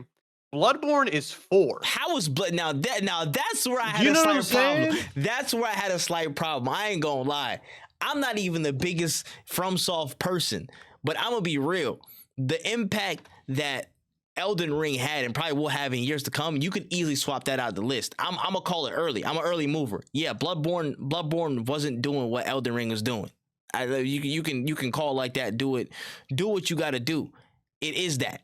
I'm about to say Bloodborne at that level is not gonna do what Elden Ring is doing at that level. You know what I'm saying? In time, people will understand it, but I guess Bloodborne is a cult classic and people are gonna hold on to it, but because they feel a certain way. But I don't know, man. I don't know how I feel about that. I don't like these. Like it just they got that and Dark Souls in the top 10, which is like, bro, how? But that doesn't make sense. And they got Dark Souls over Half-Life 2. You know what I'm saying? They got it over Ocarina of Time, and I'm like, it's just certain things I don't know, bro. I don't know. This is why you don't go to GQ for these kinds of things. This list pissed me off, and I forgot about it. And now I'm scrolling through this shit. It doesn't make sense to me, bro. It just some of these placements just don't make sense. First off, Mario. Yeah, Last of Us was the second greatest game of all time, but Super Mario Brothers is not in the top 10. That's insane. Bro, that's insane. Mario, and there's no trace of Mario in the top 10 whatsoever. That's Super crazy. Super Mario Bros. Like, and that's the thing that pisses me off. Tetris is up there because Tetris is arguably, the OGs. I thought when I saw Tetris in 3, I'm like, okay, so they're giving respect to the oldies. Like they're not like shunning people or moving shit aside. You're telling me Super Mario Bros, the game that essentially revived gaming, the shit that changed the game, that made people realize, oh, this medium isn't dead, is 90 fucking 6? Facts. 96? Facts. Like, you know what I'm saying? Like, it's interesting to me. Again, Elden Ring is 20. I do think it should be higher. But also, if you're going to include different ranges of criteria, Halo Combat Evolved literally put an entire unknown platform on the map. An entire unknown system that nobody knew about until, again, when it birthed in 2001 with one dude with hair named The Rock and then dude named Bill Gates standing next to him talking about an Xbox. You know what I'm saying? Like, the impact that comes into play with that as well. I'm like, bro, it's crazy. Doom is at 19, and Doom was literally the OG of FPSs. Like, you know what I'm saying? Like, there's a lot of it just Fortnite is under Tetris Effects. Confuses I'm gonna have to play Tetris Effects. I just have to at this point because I'm fucking Effects. Lost. I've never played this game, but apparently it's that fucking good. All right, cool. That's whatever. I'm gonna eat that. But you're gonna sit here, look me dead in my soul, tell me Pokemon Gold and Silver, which is a literal better version of Red and Blue, is 79, while Red and Blue is 11. This game lets you play the first one in it. How is it not better? It's literally the better version of that game, bro. Like y'all are GQ. Count your days. Count your days. And you're telling me Yakuza 0 is above Pokemon Gold and Silver? Man, fuck y'all. Yeah. I love Yakuza. Hey, I'm gonna keep it a bean. Why is Destiny so high on this list? Bro, why is Destiny so high on this list? Why are they 46? And then God of War 2018 is behind Destiny. What is this list? Yes. Persona 5 is at 64. Persona 5 is better than a lot of the JRPGs in this fucking shit. Son, this is actually insane. Persona 5 is better than Fallout this. 3. I put that on everything. Persona 5 is better than Fallout 3. I love Fallout 3. That's a fact. That game clunky as shit. And that's y'all got it, bro. Got it. Let's be real. Let's be real here, guys. Oh my goodness. They got like 3 of the Elder Scrolls games there. I'm like, I get it. But damn, everything is it feels out of whack to me. Grand Theft Auto 3 is that, like, yeah, that's insane. That literally is like again a grandfather of anything open world. All right, whatever, man. I'm not even gonna say that. GTA 5 being below the top 25 is nuts to me as well. That's also nuts. If you want to talk about impact, the game is still alive today. It's literally shit been a isn't- decade. If they drop the PS6 tomorrow, that shit would be on PS6. It's going to be the a next launch day. title. It's gonna be a launch title. Like, come on, man. This list is kind of insane. This list is not even kind of tweaking. Let me erase this from my history so it never pops up my memory ever again. I'm moving on, man. I'm moving on. All right. We have an article coming from Collider here in the trailer trope, which is the section with more watchable media. We got an article from Collider that has some word that director Robert Rodriguez is cooking up a new Spy Kids movie, a reboot actually, with Zachary Levi and Gina Rodriguez starring in the movie coming late 2023. I'm like, what? Yeah. Nah. I like Spike. I feel like every time I'm about to shit on something, I say that I like it. I don't lie when I say this. I do like Spy Kids. I grew up with Spy Kids. After the fourth one, we were good. We were very much that should have been that was done. That was it. You know what I'm saying? Maybe do a remake of the fourth one. Nah, not even. I don't want that again. I love Robert Rodriguez, but I don't want another Spy Kids movie. Like, are we talking about, I guess, a reboot? I don't know. It could be cool, but I'm afraid of what it could be cool or it could absolutely suck. Mm-hmm. And I'd rather just watch the old ones. The old ones are still pretty solid. Facts. Not 4, 3. Was it? Wait, No, how many 1, Spy 2. Kids movies? 1, 2. There was 4, but 1, There 2. was 4. Okay. 1, 2 was high. 1, 2 was hard. 3 was a video game one, right? 3 was the Game Boy one. That was I wasn't too hot on that, but they had some moments. But yeah, there was 4 though. There was 4 Spy Kids movies. The fourth one. I think there was one after that one with like a timekeeper or something, or All the Time in the World with Jessica Alba when she was pregnant with a kid or some shit like that. And I can't remember exactly how it went, but yeah, there was one after that. That was like years later. It was like 2018, 2017 or something like that, possibly. Double check me and correct me if I'm wrong, but it was somewhere in there. Yeah.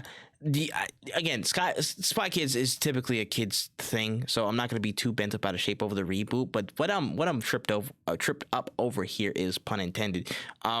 Zachary Levi and Gina Rodriguez are just terrible people. I'm sorry. Is that you talking about the nigga that give people heebie-jeebies? Is that the same Gina Rodriguez we're talking about? That same one? The same Zachary Levi that just like came out as all around weird dude? Yeah. I'm just like, Robert, this is the cast is not hitting like it's hitting. This ain't Antonio Banderas, bro. This ain't it. This ain't him. Yeah, no, it's not. It's probably, homies hiring the homies. Yeah. And I wish you had better people around you. Facts. Are Like, they supposed to be the parents, or are they supposed to be Junie and what's her name? Yeah, I hope they're there, and it's a tragic opening scene. And it's like, damn, bro, they killed my parents. I gotta be a Spy Kid. Like that's what I hope is happening. The thumbs got him, Dad. No, like, oh, it's my mom, and then like the song comes on. It's like, oh, this was her favorite song. She used to sing it word for word. Get my boy to come back. I'm not your uncle. Like, I'm not your bro. Nah, leave Danny Trejo out of this. Oh, big up. Oh man, but yeah, nah, I'm good off this, bro. I don't need it. Just focus. Let's focus on Alita. All right, let's focus on Alita. Let's do that. Yeah, that's just gonna go double cardboard on Disney Plus. leave that on Disney Plus. Like, that shit's gonna be right there next to Max Keeble's big move. Dang, big up Max Keeble though. That joint was that's a good movie. That's a good movie. But if you know, you know. But if you next to that and you a new release, that's not good. It's not good. That's not good. That's not good. All right, man. Pushing forward here. We're seeing more and more of AI exploration in Hollywood, as some studios and companies have been looking into software generating scripts based on books and public domain IPs that they're taking in, with potential plans to potentially hire writers to touch up all the scripts when the writer's strike ends. Now, not only scripts are in play for this AI generation and exploration phase, Netflix was reportedly, called out with having a stipulation in one of their contracts that would grant the company free use of a simulation of an actor's voice by all current and undeveloped technology, and I quote, throughout the universe and in perpetuity. So thoughts on, I guess, AI starting to really make some rounds in Hollywood? It's so nasty. Um, I so AI will never replace like human creativity, I don't believe. But with the way some of these like Marvel movies and some of like the big IPs are written these days, you might as well have a robot write them. That's just how I feel because I'll watch a Thor movie and it'll feel like an Iron Man movie. I don't know how y'all do it, but if y'all can make a computer do it, yeah, it's gonna happen. I think that this shit is ass, bro. Just pay the people. It's really not that hard. You guys you can't make record profits and say you don't have the money. Like that's so nasty, bro. Like that's so nasty. It doesn't Mhm. even make sense. A lot of these people deserve the money they're making because they literally are writing it. Also to get AI to make an entire script just so like a writer can punch it up and fix all the problems with it, I don't think they understand that a lot of writers um will write things on their own. Like I know somebody who was I believe an assistant writer for the show it's the M Night Shyamalan show on Apple TV. I cannot remember the name of it. But he was an assistant writer and he was saying Mhm. I remember asking him when I met him a couple years ago. I was like, he's like, how did you make it or whatever? Like not necessarily how you make it, but like what do you do to stay to work on your craft? And he was just like, I write every day. I wake up, I write 10 pages. Then I on my commute to work or whatever, like I just write. A lot of writers, even though they're on strike, are still writing. They probably still have a lot of good ideas, a lot of scripts that you didn't give a chance because you're too busy worried about the next freaking season of I don't even know what's on Netflix these days, like Altered Carbon or whatever. Like Cancel. I don't know. And you know what I'm saying? Like I don't know Love what is y'all do blind. over there. I don't know. Exactly. Yeah, exactly. Like you guys are too busy worried about those shows. You're not giving like some of these scripts a real shot. And you guys have like that's the thing is that a one writer, I write casually, not very much. I haven't in a minute, but I do plan to change that. But the fact that like I know for a fact I have like 10, 20 ideas in my head at any given point in time, given the resources, I could flesh those bad boys out.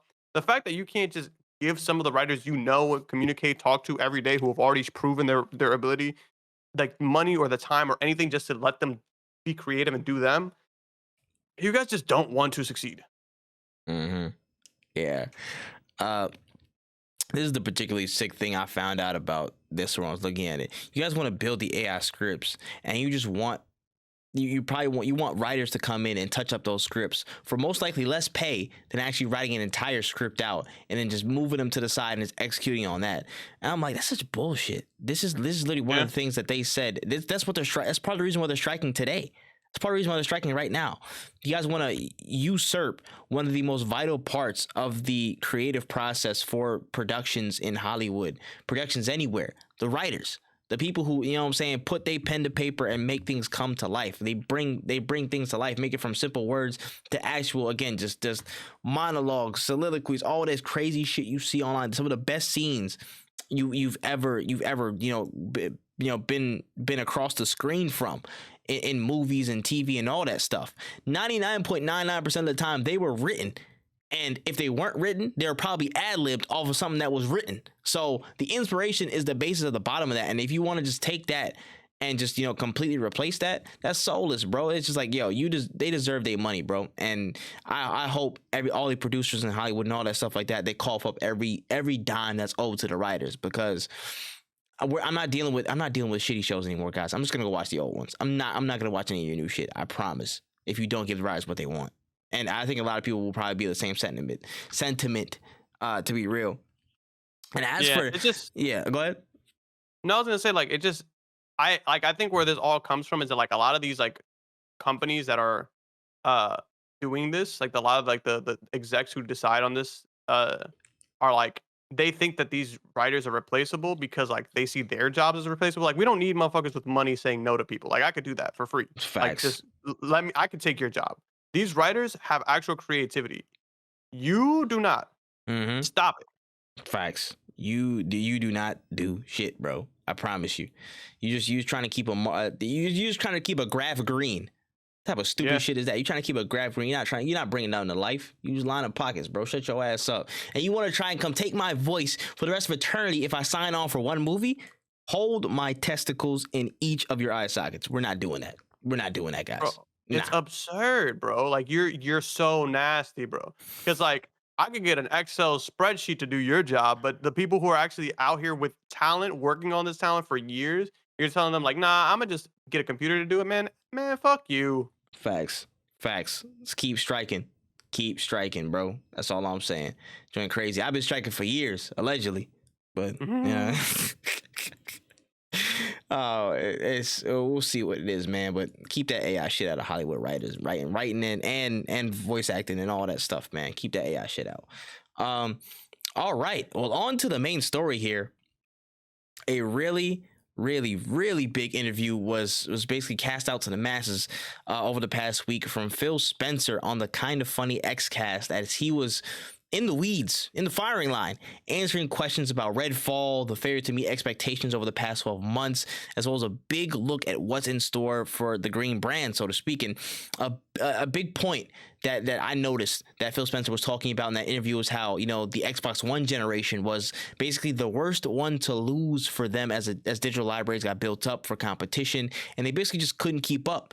Of course, he also talked about, kind of just ending that console war talk and stated that Xbox kind of needs to be their own thing and continue with their strategy and messages and just kind of owning up to the L's that have been taken from Xbox over the years. So a lot of different questions to cover, but thoughts on that, what you heard generally from Phil Spencer?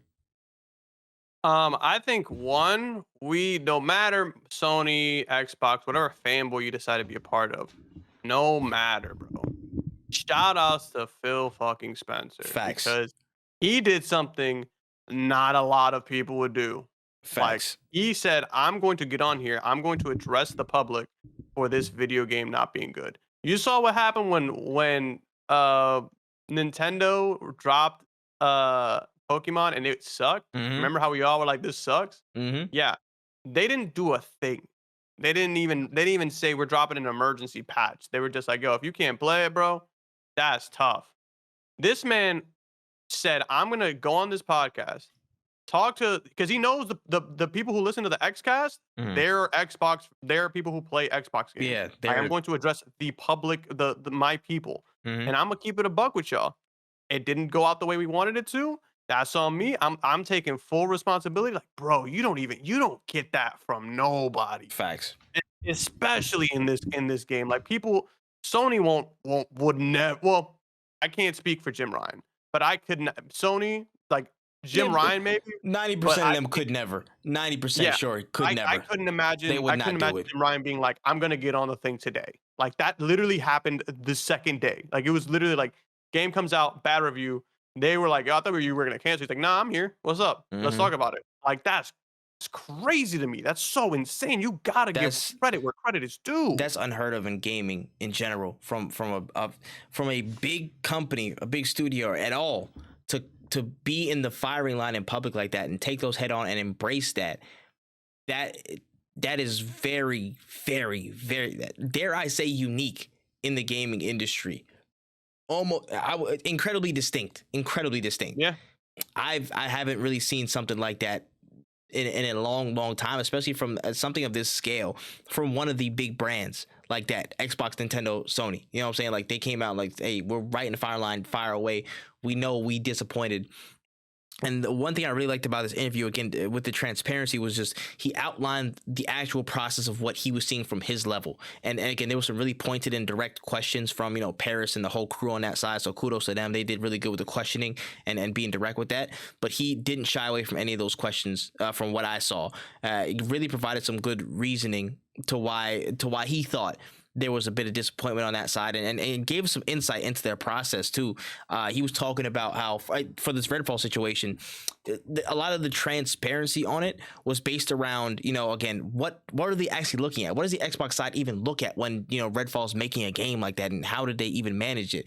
And he said one of the reasons why, they kind of were disappointed with it, or disappointed with themselves in its reception, was they were a bit late to providing Arcane Austin with the resources needed to kind of get they have like Xbox, advanced technological teams and stuff like that can give them extra support that they needed. And they were late to that party. They mentioned how they were early in Starfield, but very late to the party in Arcane's process for Redfall. And that might have, that could have helped, and they weren't there. So, talking like that, providing that line of explanation from his level of, we have a lot of these lines of support that we, will dish out to all of our teams.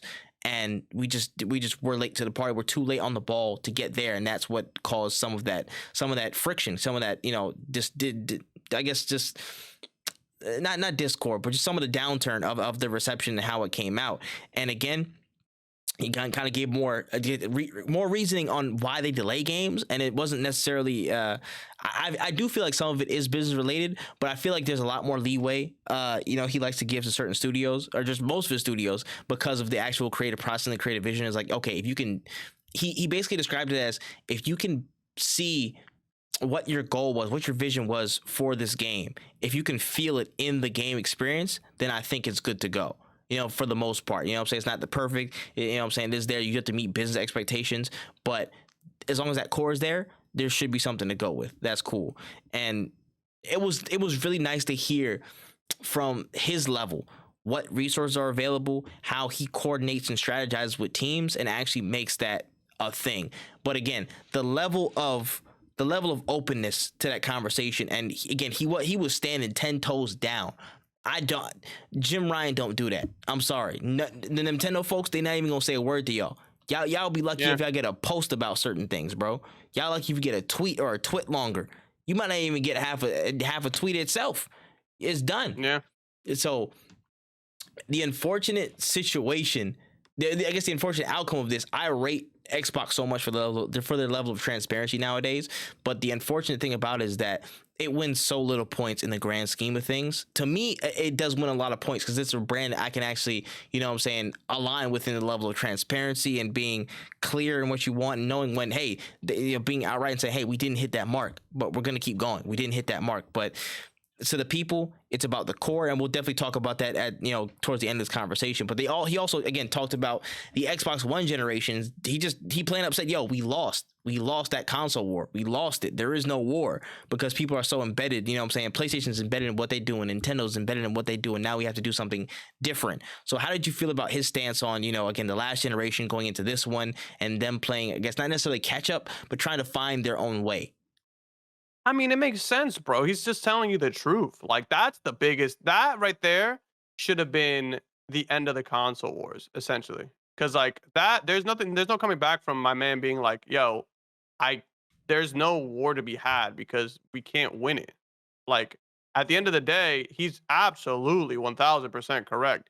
I would never sell my PlayStation anything if it means that I'm going to, like, lose. I'm not going to sell my PlayStation for an Xbox just for a game or two at this point, because my entire library is now on one whole system. And unless I can easily transfer games between the two consoles, then there will be a console war. But PlayStation isn't going to be like, oh, you bought Assassin's Creed on PlayStation? Yeah, just play it on Xbox. We don't care. And that's never going to happen. The console wars are dead, and they've always been dead.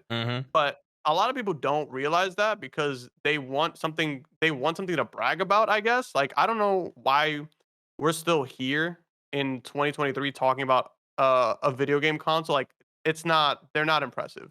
They very much do the job, and they do the job well. But there's a difference between, like, buying a PC and buying a console. And at the end of the day, I'm happy that he said that, because a lot of the mature people are going to be like, yeah, there is no console war, just buy what you want.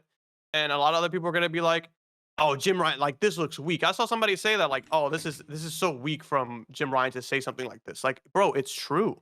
Like, there's just no reason for you to really cape for a console when they all essentially do the same thing. The only difference is that one of them has God of War and the other one doesn't. Yeah. And we can get to that point in a second as well. But yeah, it was just a very poignant thing made. Like, yo, Xbox, if they tried to do what PlayStation and Nintendo tried to do, they would be gone. They will be fully gone. They're hanging on, but they will be fully out of here. They have to find their own makeup to survive in this ecosystem of gaming. And it's not going to be to the pleasure of all the people who want them to go toe to toe with Sony and do all this and do that. I think eventually they actually will have some level of comparative, I guess, comparative interest and competition in terms of the games that they bring. I think it'll be years off, but I think they'll slowly make progress towards that point to where they'll have enough of a case to say, hey, we have enough on here to make people really want to buy an Xbox or really get with the Xbox brand on stuff. I think that will come in the future. But to say that, oh, we're just gonna again focus solely on the games and go blow for blow with Sony, who have been established for much longer than they have, one, and two, have aggressively strategized to have just crazy AAA exclusives or AA exclusives out the gate, and their first party to third party, I guess, affiliations are just airtight. It's hard to compete against that. It's an uphill battle. You're in the trenches, and they already have a whole setup, a stronghold at the top of the hill. It's hard to break through. Nintendo just branched off and basically did their own thing. They made just handhelds and very, again, I guess not to say against the grain, but kind of left of center type of gaming experiences, and people took to that. People took their immense first party and then how they deliver their consoles, and that's how they're operating. They're doing a damn good job. But if Xbox switched to that, that is something that they cannot do. So they have to find their own way to cope and hope that the core element of all this, the games, will come through at some point. But Phil was spot on. Phil was spot on when he said, we have to stick to the philosophy of what we're doing. The message of you can play anywhere. You really can. Whatever device you have, whatever device that's up and coming. Like, he had the Asus ROG Ally in his background and stuff. He was talking about that. Like, he was like, we want to be able to break that barrier between you know what I'm saying, playing games and being in the Xbox ecosystems means you can play damn near anywhere. So I really appreciate them sticking to their guns on that, because that's what's going to make them survive as a brand. Now, what's going to make them successful and very competitive in comparison, because people will eventually compare them, it will be the games. So let's just talk about it, man. Redfall, not great. Hi-Fi Rush was great. You know what I'm saying? A lot of ups and downs, ins and outs, but in terms of the gaming slate and what they have over this next, over the last 12 months, he said there was a 12-year plan to release a lot of stuff, and he openly admitted on the show he failed. He openly admitted, like, hey, outright, Xbox failed at that. We did not deliver on that promise of bringing a lot of those experiences over the past 12 months to fruition. So looking at how they stand out now, what do you see about the games, man? I guess just talk about it generally. Maybe what exactly could they bring out or announce, or could they do and strategize on to bring the games back into the core of the conversation? It's tough, right? Because I think a lot of people, even myself included, feel like a lot of their gaming catalog comes from the studios that they acquire, and I don't think that, like, and them getting Activision, I don't believe will really put them in the forefront. They will have access to Overwatch, which is one of the biggest, as of right now, one of the biggest FPSs. I think that, and this is just not even just an Xbox thing. I think this is a thing as a whole. They need to start focusing more on making, like, those masterpiece ass God of War games type. You know what I'm saying? Like, things that people can look at, and with not even, like, you look at a game like God of War, and even people who don't like video games, you want to recommend it to, right? Like, that's the kind of experiences that they need to start focusing on more, is showing people, like, hey, we're here in the gaming business. Because as of right now, I look at Xbox and I think to myself, like, they're in the business of buying companies to make the games that they can't make. That's what it looks like, because they've acquired so many companies in the span of 1 year. And maybe I'm ignorant for thinking that, but at the end of the day, I haven't seen, like, Halo sucked. And again, Halo sucked doesn't mean that Xbox can't make good games. I think they just really actually just need to start branching out. Like, me personally, I wasn't interested in Halo growing up. I am interested in playing I was interested at one point in playing the Master Chief Collection, but when the Master Chief Collection wasn't working with co-op, bro, it was quiet for that game. Like, me and my girlfriend were trying to play it together, and it was not working. So I was like, all right, cool, I'm not playing this then. And that was the end of that. The people who do love Halo, they're going to tap in. And of course, you want to make your fans happy. But at the end of the day, look at, for example, and I hate using this as an example, but look what Sony did with Sly Cooper. Like, they saw that many people weren't playing it. They kind of moved on from it. Same thing with Jack and Daxter. I'm not saying that they should just drop their IPs, but they should invest in new ones, because while Sly Cooper died, we got Horizon. And while Jack and Daxter went out this way, here comes Last of Us. They need to start expanding their horizons. Like, no pun intended. They need to actually start doing things to make it so that they can garner new people. Because my girlfriend's favorite game of all time is Last of Us. She didn't start playing video games until PS3, like that era. She played a couple things here and there, but that's where she started tapping into shit. Um, and that's a franchise that blew up. Look how many people who love that game.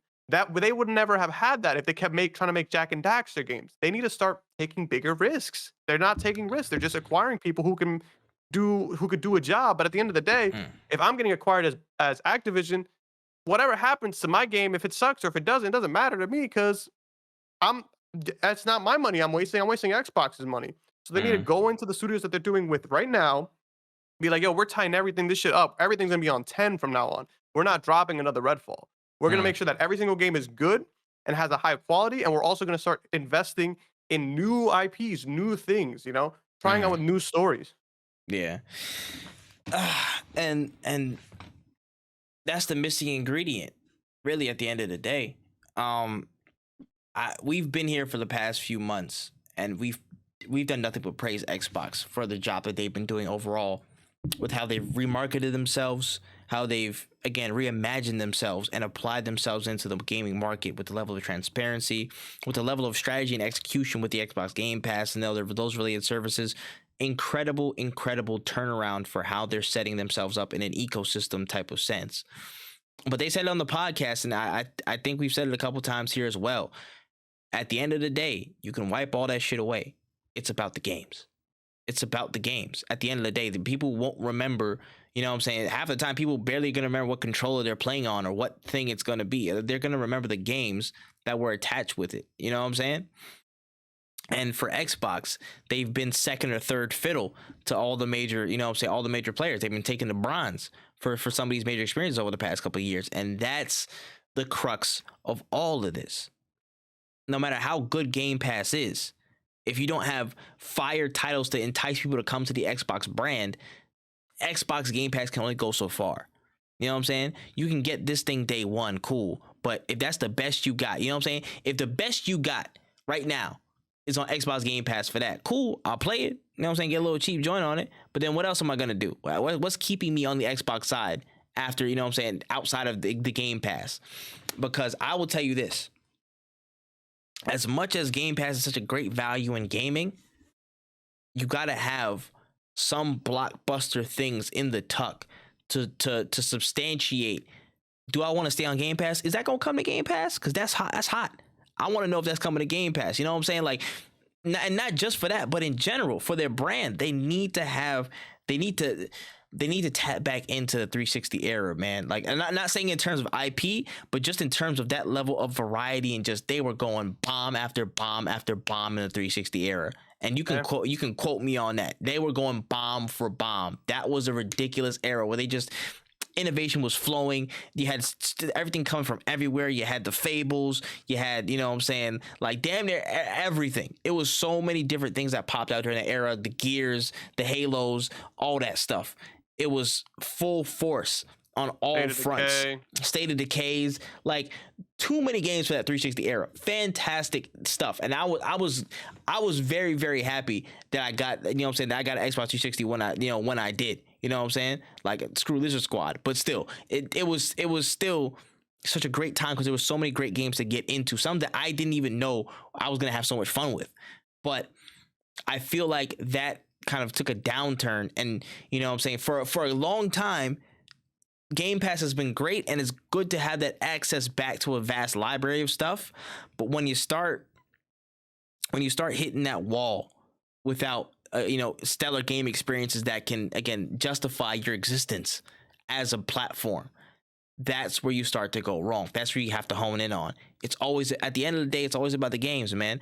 The ecosystem is great. Everything else is running on 10. I think they've had one of the best turnarounds, and they're one of the best run ecosystems in terms of games right now in the industry. I think personally their outlook, their approach is much more appealing to me than say a Nintendo or a Sony. I'll be honest. But at the end of the day, it's the games that's going to be the biggest determining factor. That's the X factor of all this stuff. And if you don't have it, you don't have it. And people aren't going to flock to you as much as you think. Like, if Halo was hitting, you know what I'm saying? I'm not saying, again, like, 'cause it was agreed upon, people aren't going to sell their consoles to go play another console. They're not going to do that. You know what I'm saying? Yeah. Like, they're not going to give up their consoles, but they are going to look that way if their game's popping. If your game is popping, if it's under your banner, and say like say Starfield comes out and it's a 10 out of 10 banger and it's not on PlayStation or whatever, you know what I'm saying? Like, they're like, yo, wait, let's see what they're going on, you know what I'm saying? And people buy into your ecosystem. If they got it on PC, cool, let's try and get it there. If they got a handheld, cool, let's try and get it there.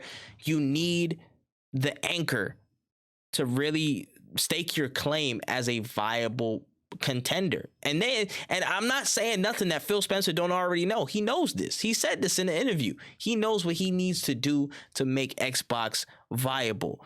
And I think they're learning from their mistakes. But my thing is, it's now time you got to start showing. You got to start showing. The level of patience is definitely running out from a lot of people. See, me, I know the level of expectation, and I mean, I play on PC anyway, so I'm gonna just do whatever. You know what I'm saying? I'm gonna just play whatever because I just like games. I just like playing games. That don't matter what console it's on or what platform it's on. I'm just gonna go play games because I like them shits. But for people who are really trying to see Xbox step out of their shell and step into, you know, some real wins and get into a real, I guess, competitive groove and a real compelling, I guess, case or a compelling state against the likes of a Nintendo or a Sony, they have to start showing. They have to stop saying, hey, listen, we see it. It's coming. As much as we don't want to, it's coming. That time is done. Now it's time to, again, it's almost, you got to be 2021 mode. You got to just show the games. You got to just show the games because that's going to, all the problems that we're having now, it will assuage all that stuff. You know what I'm saying? Because when you balance it out, a bad game is, you know what I'm saying, typically going to get more attention in the short run than a good game. You know what I'm saying? Which is tough because, you know what I'm saying, like the reception of Hi-Fi Retro is really, really solid. But again, not marketed as much and not, you know what I'm saying, not as heavily touted. Tough. But then Redfall comes out heavily touted. You know what I'm saying? It's going to be one of our big releases for the year. And it's the only thing that's around for Xbox. And it just drops to like absolute, you know what I'm saying, shambles. It's a shambles. And which one is getting more rounds in the media right now? Which one will get more rounds in the media by the end of the year? It's most likely going to be Redfall because it wasn't good. You know what I'm saying? And it's going to be, oh, we're in review of Xbox. You just dropped that and a couple other games and it was an L. You know what I'm saying? But you have to keep building a momentum. You can't drop the ball now. That's what I'm saying. The margin for error for Xbox is next to none.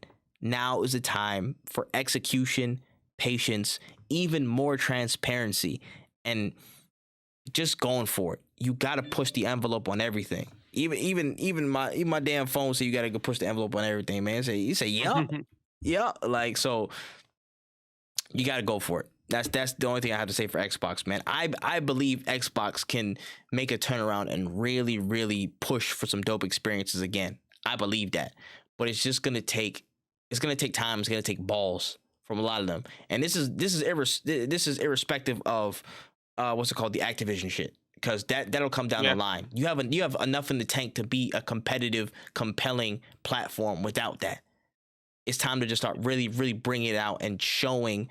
Not telling. You got to get all hands on deck with the partner studios, all that stuff. The stuff you were describing with Redfall, be quicker to the punch on that. Be more thorough in your process.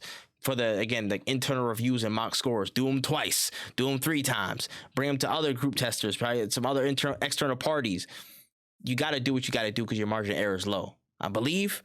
But the patience is definitely running thin with a lot of people. That's what I will say. Yeah. And the thing is too is that, like, I love that you brought up the 360 era, because the 360 era, and don't kill me, Xbox fanboys, but I think a lot of the 360 era's success was due in part to the fact that they were first. They were one of the first like next gen consoles. PlayStation was super expensive. It didn't even come out. I believe the Xbox was out maybe a year or two before the 3. Yeah, I think so. That, and then the party system was way better. Oh my gosh. Yeah, like there's a lot of good that was a great console for them. And maybe it was complacency. Maybe they thought people were just going to sign back up. But PlayStation came out swinging heavy with the 4. And look at us now. Like, I remember buying a PS4 and being like, this is amazing. Like, you guys can't be complacent. You guys have a head start. Similar situation here. You have a head start with Game Pass.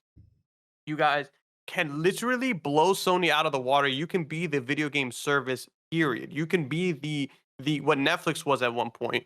But what you guys are shaping up to be now is what Netflix is, which is if Sony gets PlayStation Premium working the way Xbox Game Pass does on PC, like what's to stop them from straight up out gaming you? Facts. Like they got God of War, they got the game. They're already putting those games on PC, so they already run on PC. And they're being stingy with it too, so there's still a buffer. And that's such a really good comparison, bro. And what does Netflix lack now? What does Netflix always lack that people say like, yo, why didn't you have more of? Original IPs, original content. Exactly. You guys need to buff up the original content that can substantiate everything else you're doing. That's why the Xbox 360 era was so special. You got first to a lot of great features and a lot of great functionality, but you had the games to back it up and make people stay worthwhile. That's what it was. That's what substantiated all that stuff. So, and I think that's the core of it. You had enough great experiences for people to really stick around and get used to all the familiar surroundings of what was new and what was good with their environment, what made people want to stay. It's the full total package. And if you don't have the games, you don't have the full package, and you give the opportunity for everybody else to keep passing you by. Yeah. So I don't know what it's going to take for you guys to really like put the pedal to the metal, bro. But y'all, I need to catch up because Sony is not going to stop at any point in time. They want it. They really want, and they know that their biggest competitor right now is Game Pass. It's not even the Xbox. It's Game Pass, because I check Game Pass and I use my Game Pass more often than I turn my PlayStation on right now. But if you best believe, if PlayStation Premium has, because a lot of the games on Game Pass are games that Sony could easily also just say, hey, we are going to pay you to put it on PlayStation Premium. What's to stop them from doing that and then from straight up taking your idea and just doing it better? Because they also, not only do they have the games that you have there now, but they will also have their games.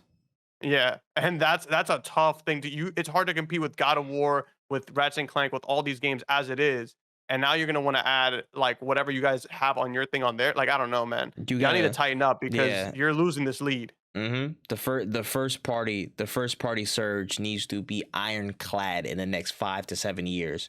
You need to give yourself a fighting chance. You need a first party sensu bean, or else who knows what the Xbox ecosystem is gonna look like without the first party games to back it up. Damn. Poignant end, bro. That shit sound like, you know what I'm saying? Like Katie Kirk coming in the background or some shit like that, you know what I'm saying? And that's all the time we have for this 60 minutes. But yeah, that's all the time we have for this episode, though. Anything that we might have missed? Any topics that we might have not covered or something like that? The only thing is that if you haven't played Diablo 4, open beta is out this weekend. So make sure you tap into that if you haven't. But other than that, no, I don't think there's really anything pressing. Tears of the Kingdom comes out in 2 days. So yeah, people gonna be in absolute hell. People not coming outside, and it's okay. I understand. You guys will be all right. Outside of that, I have the hiccups, so I had to pause there. But I don't know, man. I don't know. I need to go watch a bunch of movies. I need to catch up. I heard Guardians of the Galaxy 3 was absolute gas. So I'm playing catch up on everything, but we'll be alive. But that's all we have for this episode. Closing notes, wheneth easy. Make sure you drink your water, play the games that you want to play, and enjoy life. I hear that.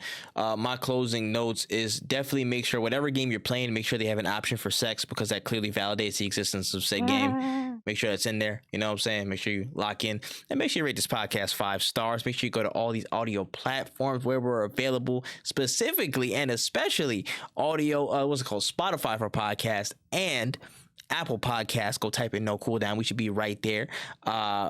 Just rate us 5 stars, man. Rate us 5 stars. Helps us get further in reach and expansion. I think we ranked in the United Kingdom, which is crazy. The other day we ranked in the United Kingdom. I think we were like top 70 podcasts for gaming and stuff, which was dope. That's insane. Thank you to everybody who's listening, bro. Thank you so much to everybody who's listening. Please keep it up and tell a friend to go tell a friend to go tell a pigeon to go tell a person who's eating bangers and mash to go tell a friend that we are out here, man. The support is literally like goes beyond my wildest dreams. And we thank you every day for everybody who's tuning in week by week.